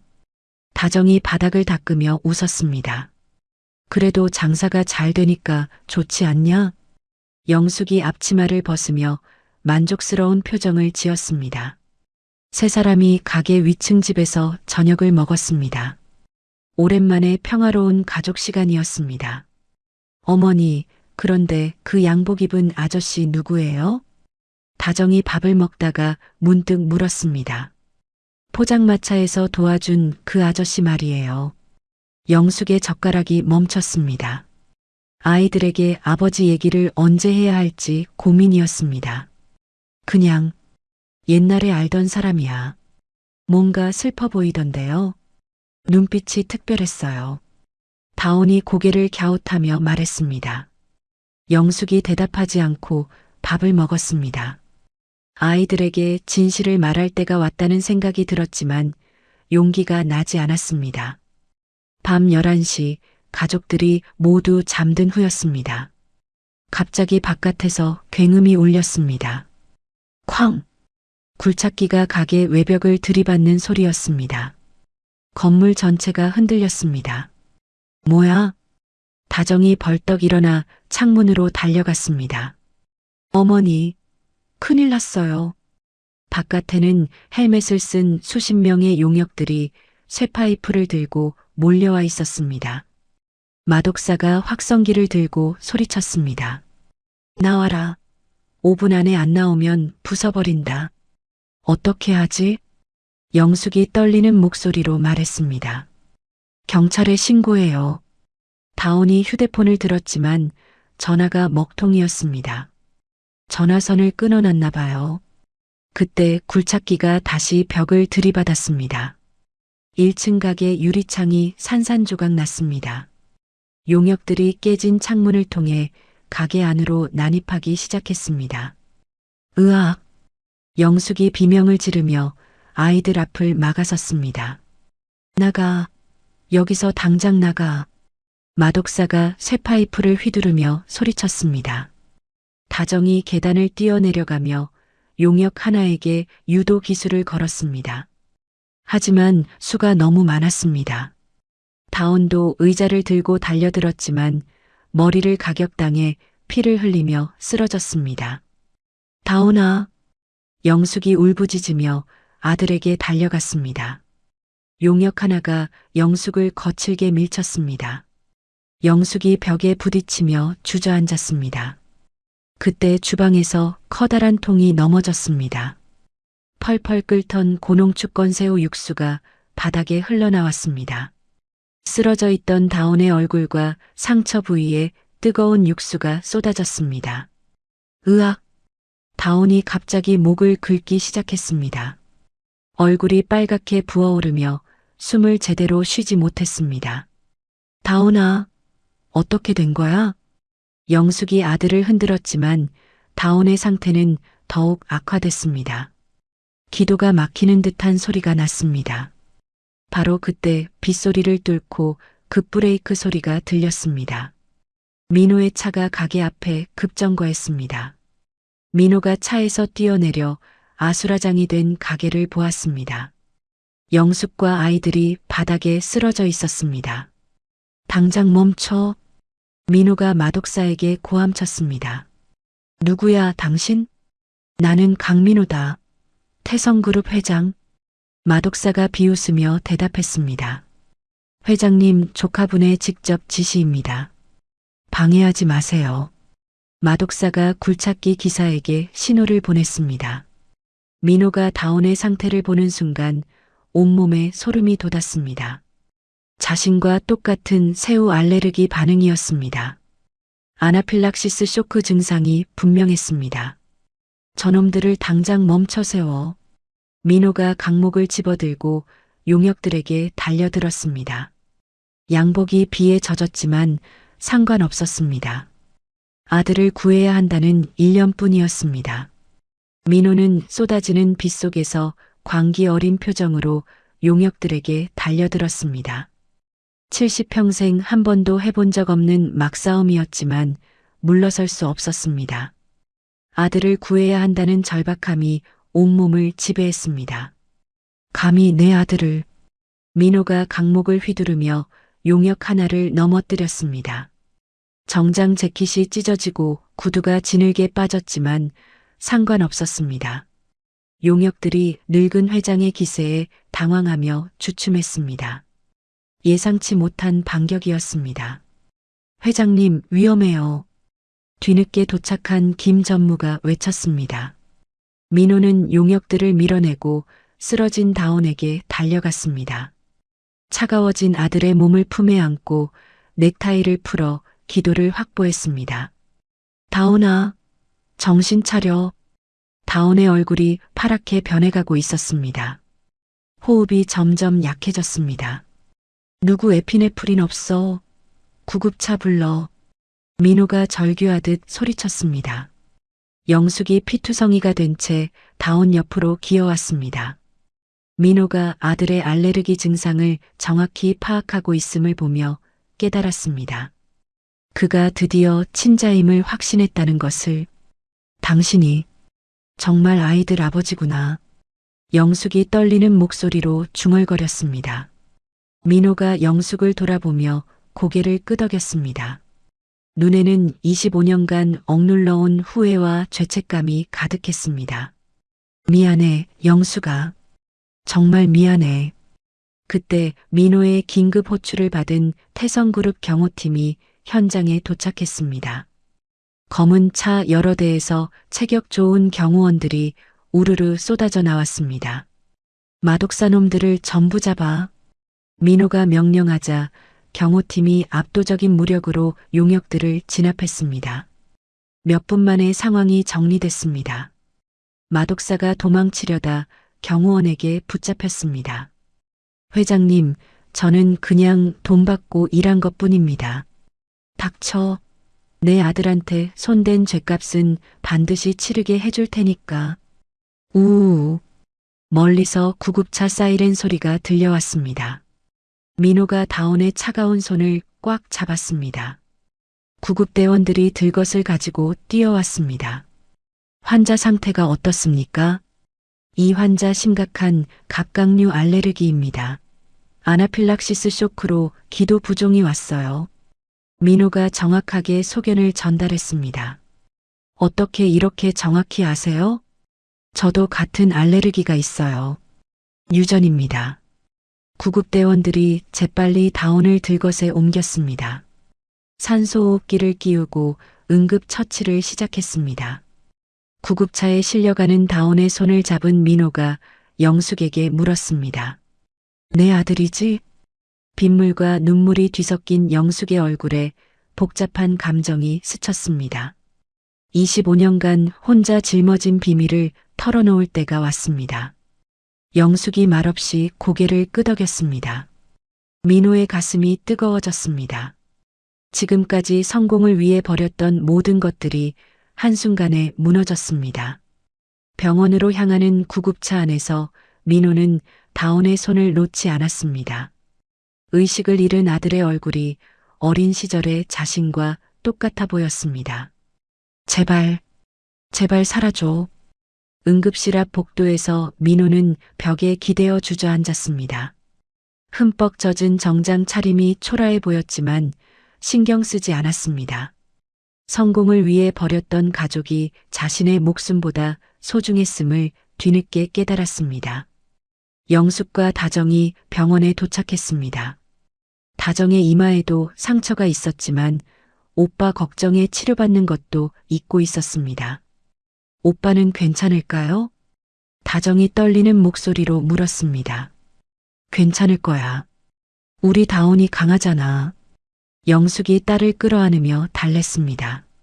1시간 후 의사가 수술실에서 나왔습니다. 다행히 고비를 넘겼습니다. 기도 삽관을 해서 호흡은 안정됐고요. 정말 괜찮은 건가요? 민호가 다급하게 물었습니다. 유전적 요인이 강한 알레르기더군요. 아버지가 정확한 대처를 해주셔서 생명을 구할 수 있었습니다.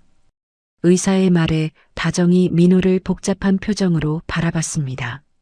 아버지라는 단어가 귀에 맴돌았습니다. 병실에서 의식을 찾은 다온이 민호를 보며 말했습니다. 아저씨, 저를 구해주셨죠? 민호가 대답 대신 다온의 손을 조심스럽게 잡았습니다. 고마워요. 그런데 왜 저를 도와주신 거예요? 다온의 순수한 질문에 민호의 목이 메었습니다.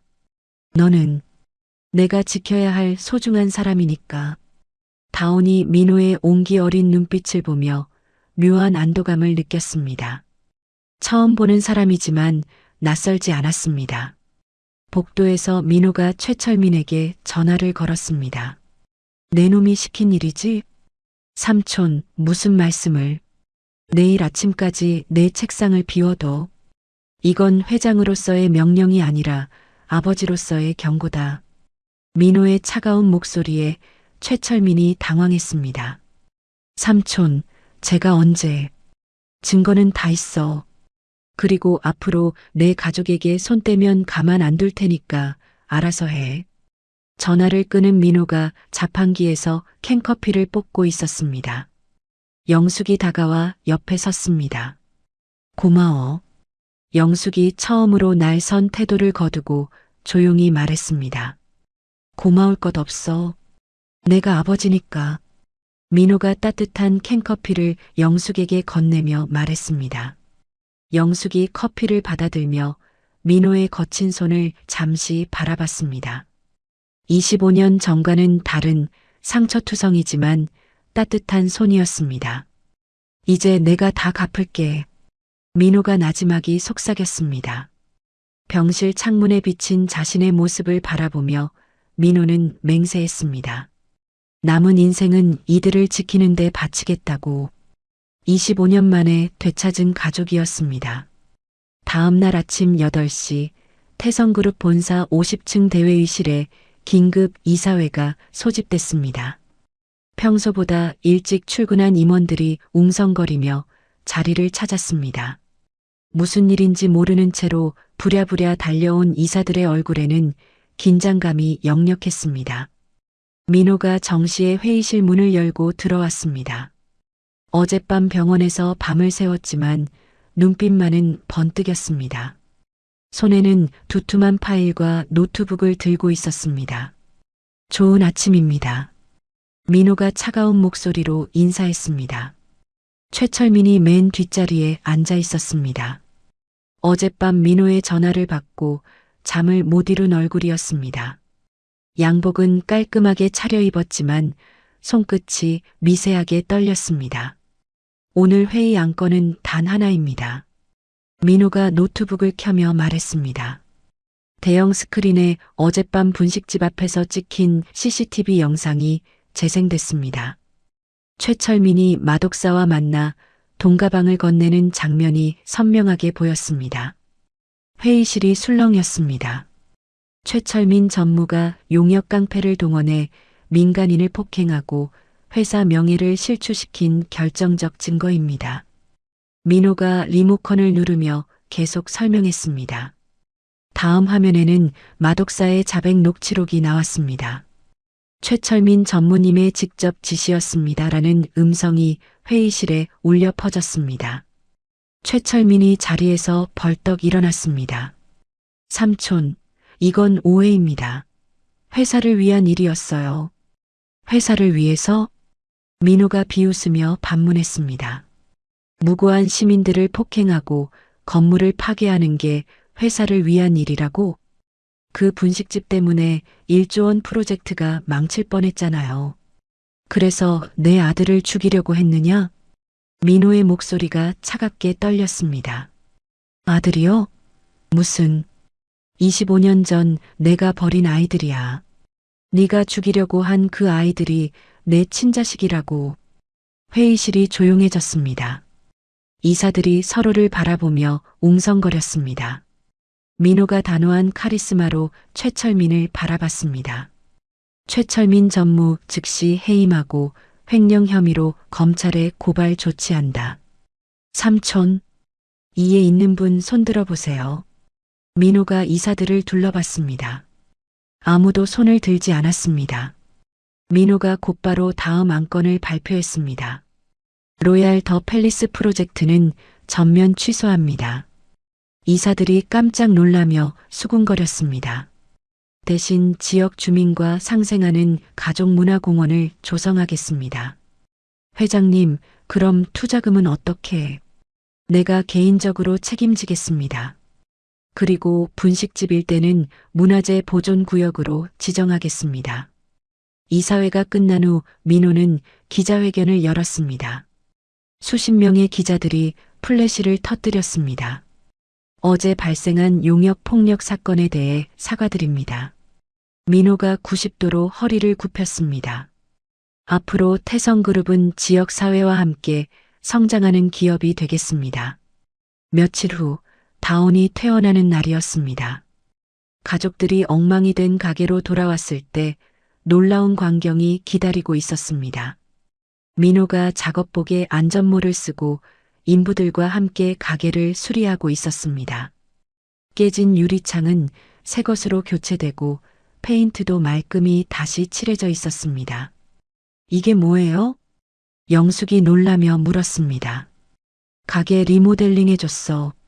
최고급 자재로 다 새로 했어. 민호가 페인트 붓을 들고 웃으며 말했습니다. 주방에는 최신식 기구들이 번쩍거렸습니다. 업소용 냉장고, 자동 튀김기, 최고급 가스레인지까지 완벽했습니다. 너무 비쌌을 텐데. 가게세는 평생 공짜야. 대신 밥값은 외상으로 줘. 민호가 농담으로 어색한 분위기를 풀었습니다. 다정이 민호가 서툴게 페인트 칠을 하다 얼굴에 묻히는 것을 보고 처음으로 소리내어 웃었습니다. 아저씨, 얼굴에 페인트 묻었어요. 어디? 다정이 물수건을 가져와 민호의 볼을 닦아줬습니다. 민호가 움찔했지만 가만히 있었습니다. 고마워, 다정아. 처음으로 이름을 불러주는 민호의 목소리가 따뜻했습니다. 수리가 끝난 가게에서 영숙이 특별한 음식을 준비했습니다.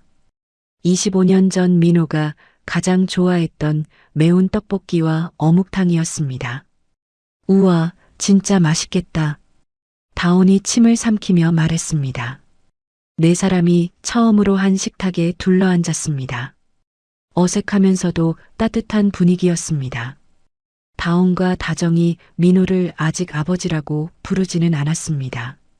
하지만 그의 접시에 튀김을 올려주며 마음의 문을 조금씩 열었습니다.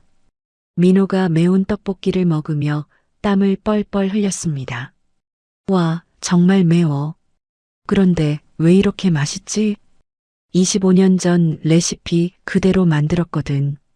영숙이 미소 지으며 말했습니다. 생애 최고의 식사야. 민호가 엄지손가락을 치켜 세웠습니다. 식사 도중 이웃 주민들이 하나둘씩 찾아왔습니다. 사장님, 가게 정말 예쁘게 됐네요. 재오픈 축하드려요. 이분이 그 유명한 회장님이세요? 주민들이 민호를 신기하게 쳐다봤습니다. 안녕하세요. 앞으로 자주 뵙겠습니다. 민호가 정중하게 인사했습니다. 가게 안이 마을 잔치 같은 분위기로 변했습니다. 아이들 웃음소리와 어른들 대화 소리가 어우러졌습니다. 영숙이 옛날에 민호가 불러주던 노래를 흥얼거렸습니다. 그대는 모르실 거야. 다온과 다정이 놀라며 어머니를 쳐다봤습니다. 처음 듣는 노래였습니다. 민호가 쑥스러운 듯 뒷머리를 극적이다 함께 따라 불렀습니다. 얼마나 기다렸는지. 두 사람의 목소리가 어우러지자 가게 안이 더욱 따뜻해졌습니다. 창밖에는 재개발 반대 현수막 대신 쌍둥이 분식 리뉴얼 오픈 마이너스 태성그룹 후원이라는 현수막이 바람에 펄럭였습니다. 따뜻한 주황색 조명 아래 네 사람의 웃음소리가 가게를 가득 채웠습니다. 그동안의 고통과 오해가 씻겨나가는 것 같았습니다.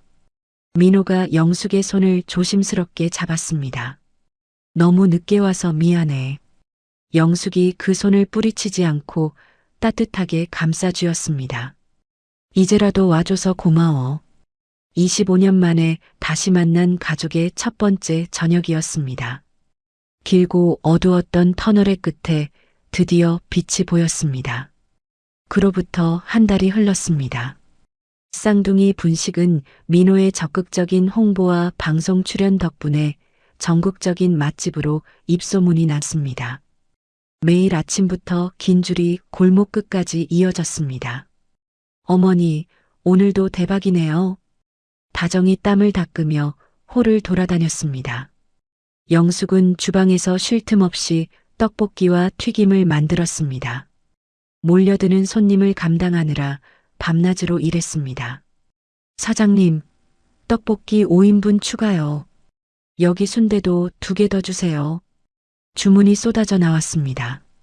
영숙이 행복한 비명을 지르며 일했지만 몸은 점점 지쳐갔습니다. 밤마다 다리가 붓고 가슴 한쪽이 콕콕 쑤셨습니다. 하지만 가족들에게 말하지 않았습니다. 민호는 주말마다 가게에 들러 서빙을 도왔습니다. 회장님 알바생이라는 별명으로 손님들 사이에서 인기였습니다. 회장님, 여기 계산서요. 네, 잠깐만요.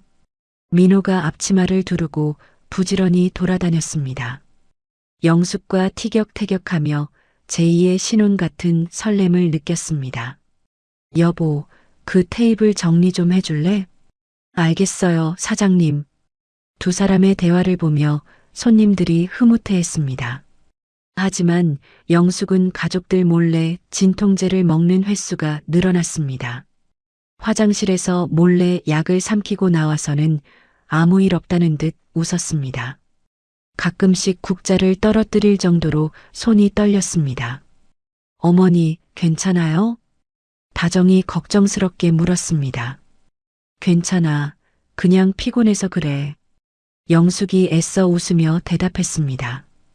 다정은 어머니가 평소보다 자주 숨을 헐떡이고 안색이 흑빛으로 변하는 것을 눈치챘습니다. 어머니, 병원에 가보는 게 어때요? 무슨 병원? 장사가 잘 돼서 신나서 그런 거야. 영숙이 손사래를 치며 말했습니다. 어느 토요일 점심시간 단체 주문이 폭주했습니다. 회사 야유에 온 손님 50명이 한꺼번에 들어왔습니다. 떡볶이 20인분, 순대 15개, 어묵 10개, 주문이 쏟아졌습니다. 영숙이 혼자서 주방을 감당하려 했습니다. 끓는 물에 국수를 넣고 튀김기에 새우를 넣고 떡볶이 양념을 만들었습니다.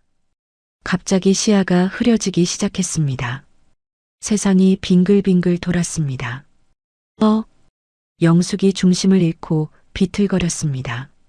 조리대 모서리를 잡으려 했지만 손에 힘이 들어가지 않았습니다. 쾅! 영숙이 바닥에 쓰러지면서 그릇들이 와르르 깨졌습니다. 끓던 국물이 사방으로 튀었습니다. 으악! 손님들이 비명을 지르며 자리에서 일어났습니다. 홀에서 서빙하던 민호와 다정이 주방으로 뛰어들어갔습니다. 어머니! 다정이 의식을 잃은 영숙을 발견하고 울부짖었습니다. 영숙의 얼굴이 새하얗게 변해 있었습니다. 입술은 파랗고 맥박이 약하게 뛰었습니다. 민호가 재빨리 영숙을 안아들었습니다. 119 불러. 빨리. 다온이 전화를 걸었습니다. 민호가 영숙을 안고 가게 밖으로 뛰쳐나갔습니다. 대기하고 있던 기사가 차 문을 열었습니다. 대학병원으로 가장 빨리. 차가 사이렌을 울리며 병원으로 달렸습니다. 응급실에서 의사들이 영숙을 진찰했습니다. 심전도, 혈액검사, CT 촬영을 연달아 했습니다. 1시간 후 담당 의사가 심각한 표정으로 나왔습니다. 가족분이세요? 네, 남편입니다. 민호가 떨리는 목소리로 대답했습니다. 환자분이 급성 확장성 심근병증 말기입니다. 그게 뭔가요? 심장 근육이 늘어나면서 제 기능을 못하는 병이에요. 과로와 스트레스가 주된 원인입니다. 의사의 설명에 다정과 다온이 서로를 붙잡고 떨었습니다. 치료하면 낫나요? 이미 심장 기능이 한계에 도달했습니다. 심장 이식 외에는 방법이 없어요. 민호의 다리에 힘이 빠졌습니다. 이식이라고요? 심장 기능이 급격히 떨어져서 당장 수술하지 않으면 며칠을 넘기기 힘듭니다. 다정과 다온이 병원 복도에서 주저앉아 울기 시작했습니다. 오빠, 어머니가 죽으면 어떡해? 그런 소리 하지 마. 어머니는 괜찮을 거야. 민호가 의사에게 매달렸습니다. 얼마가 들어도 좋으니 심장을 구해주세요. 돈으로 장기를 살 수는 없습니다. 기증자가 나타날 때까지 기다리는 수밖에 없어요. 의사가 냉정한 현실을 말했습니다. 중환자실 유리창 너머로 산소호흡기를 낀 채 누워있는 영숙이 보였습니다.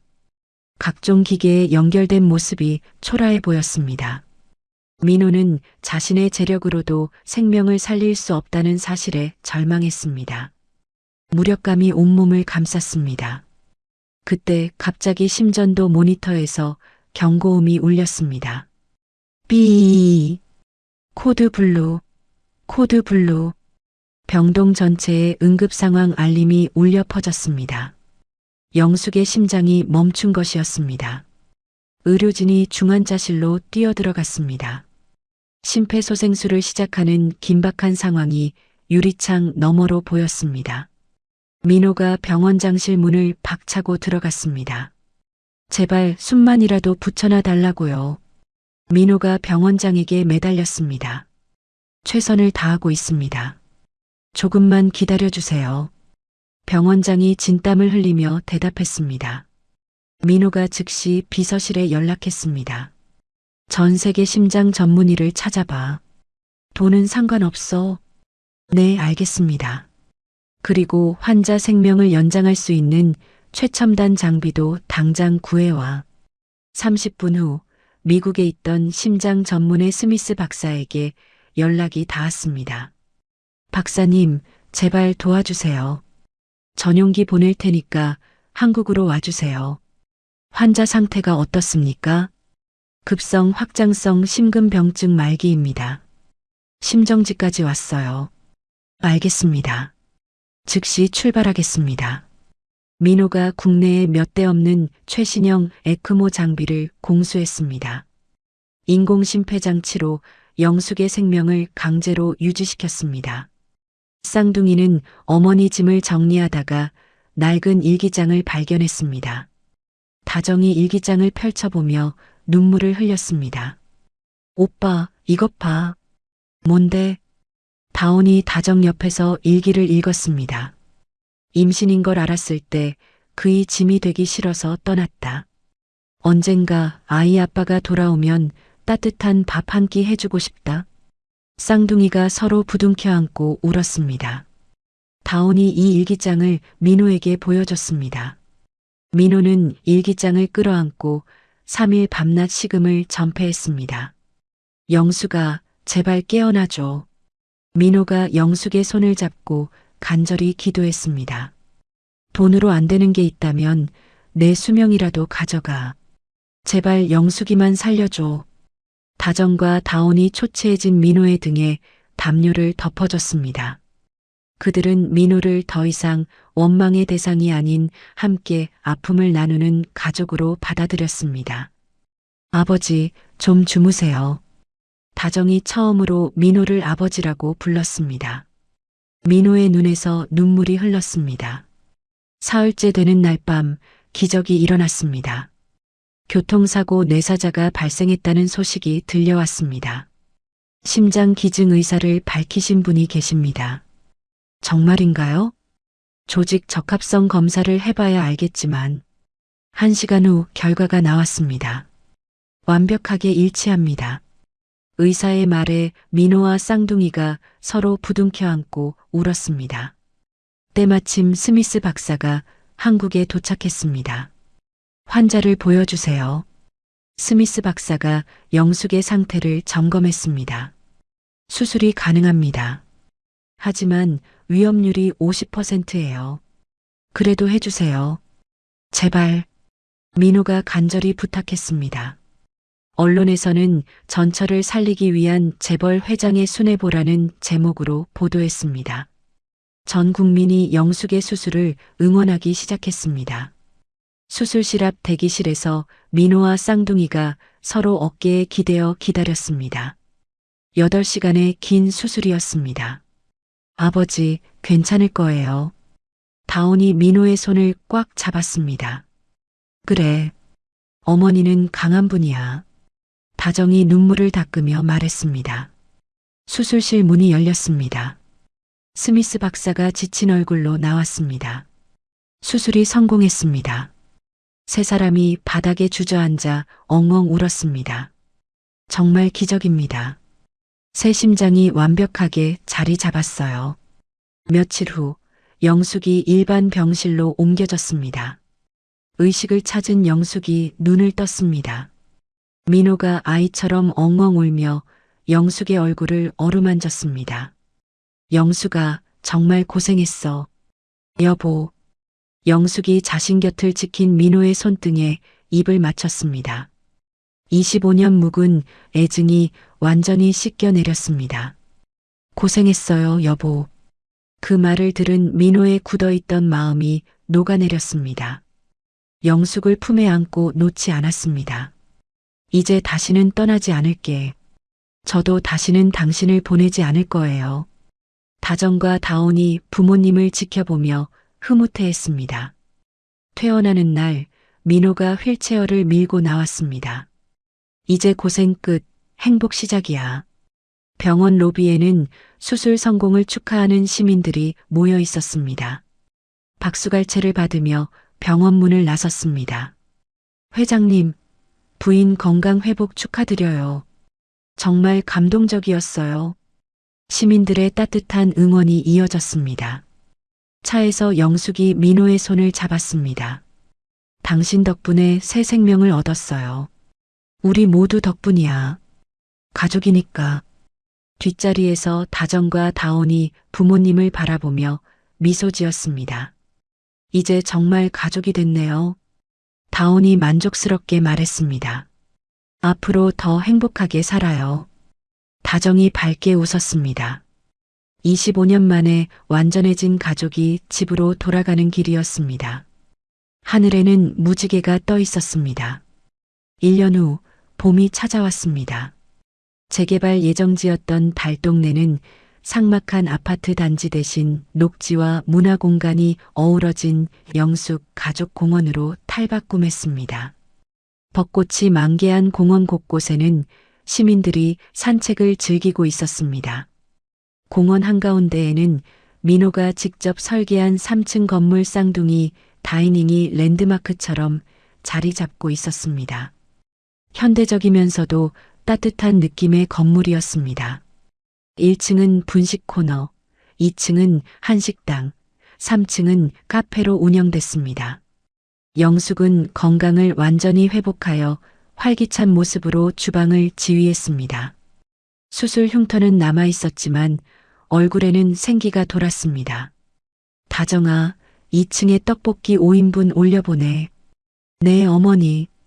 그녀의 비법 소스는 이제 전국 프랜차이즈 제의를 받을 정도로 유명해졌습니다. 하지만 영숙은 직접 만드는 것을 고집했습니다. 다온은 학교로 복학해 법조인의 꿈을 이어가면서도 주말에는 카운터를 받습니다.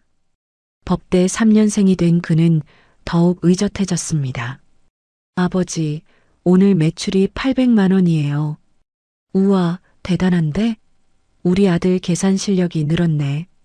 민호가 엄지손가락을 치켜 세웠습니다. 다정은 매니저로서 홀 전체를 능숙하게 관리했습니다. 직원 교육부터 재료 관리까지 척척 해냈습니다. 민호와 환상의 호흡을 자랑했습니다.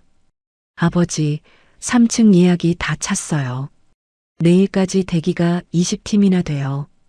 그래, 그럼 직원을 더 뽑을까? 좋은 생각이에요. 회장직에서 은퇴하고 명예회장이 된 민호는 매일 쌍둥이 다이닝에 출근했습니다. 넥타이 대신 귀여운 캐릭터 앞치마를 두르고 서빙을 했습니다. 손님, 주문하시겠어요? 우리 아내가 직접 만든 떡볶이 정말 맛있어요. 꼭 드셔보세요. 민호가 끊임없이 영숙을 자랑했습니다. 손님들이 웃으며 주문했습니다. 회장님이 직접 서빙해 주시니까 더 맛있을 것 같아요. 점심 영업이 끝나고 브레이크 타임이 되었습니다. 네 사람이 3층 테라스에 앉아 햇살을 받으며 커피를 마셨습니다. 참, 이거 봐. 다온이 편지 한 통을 꺼냈습니다. 최철민 전무가 교도소에서 보낸 참회록이에요. 민호가 편지를 받아보더니 읽지도 않고 종이 비행기로 접었습니다. 그리고 멀리 날려버렸습니다. 과거는 이제 끝이야. 종이 비행기가 바람에 날아가는 것을 보며 민호가 말했습니다. 아버지, 이번 어버이날에 선물 준비했어요. 다정이 상자를 꺼내며 신나게 말했습니다. 뭔데? 영숙이 호기심 어린 눈으로 물었습니다. 다온과 다정이 커플 운동화를 상자에서 꺼냈습니다. 하얀색 바탕에 빨간 하트가 그려진 예쁜 신발이었습니다. 우리가 돈 모아서 산 거예요. 민호와 영숙이 서로를 바라보며 쑥스러운 듯 웃었습니다.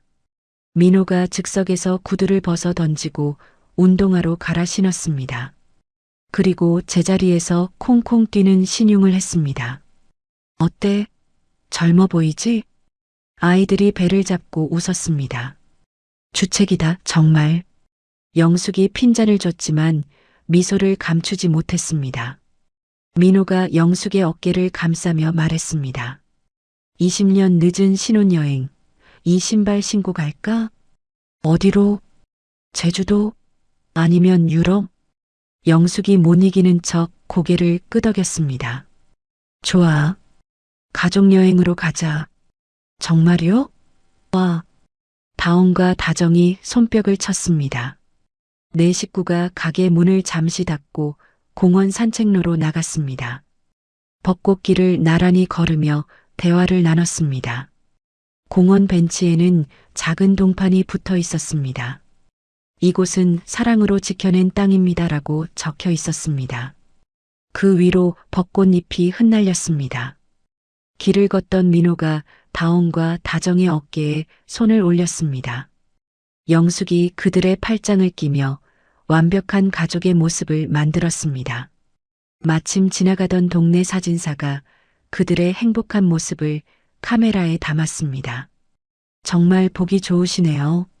한 장 찍어드릴까요? 네, 부탁드려요. 네 사람이 벚꽃나무 아래서 환하게 웃었습니다. 사진 속 그들은 세상 그 누구보다 행복해 보였습니다. 이제 정말 완전한 가족이 됐네. 영숙이 만족스럽게 말했습니다. 앞으로 더 행복한 일들만 있을 거야. 민호가 가족들을 바라보며 대답했습니다. 저녁이 되자 쌍둥이 다이닝으로 돌아왔습니다. 가게 간판에는 가족이 함께하는 행복한 식당이라는 문구가 새겨져 있었습니다. 네 사람이 가게 앞에서 서로 어깨동무를 했습니다.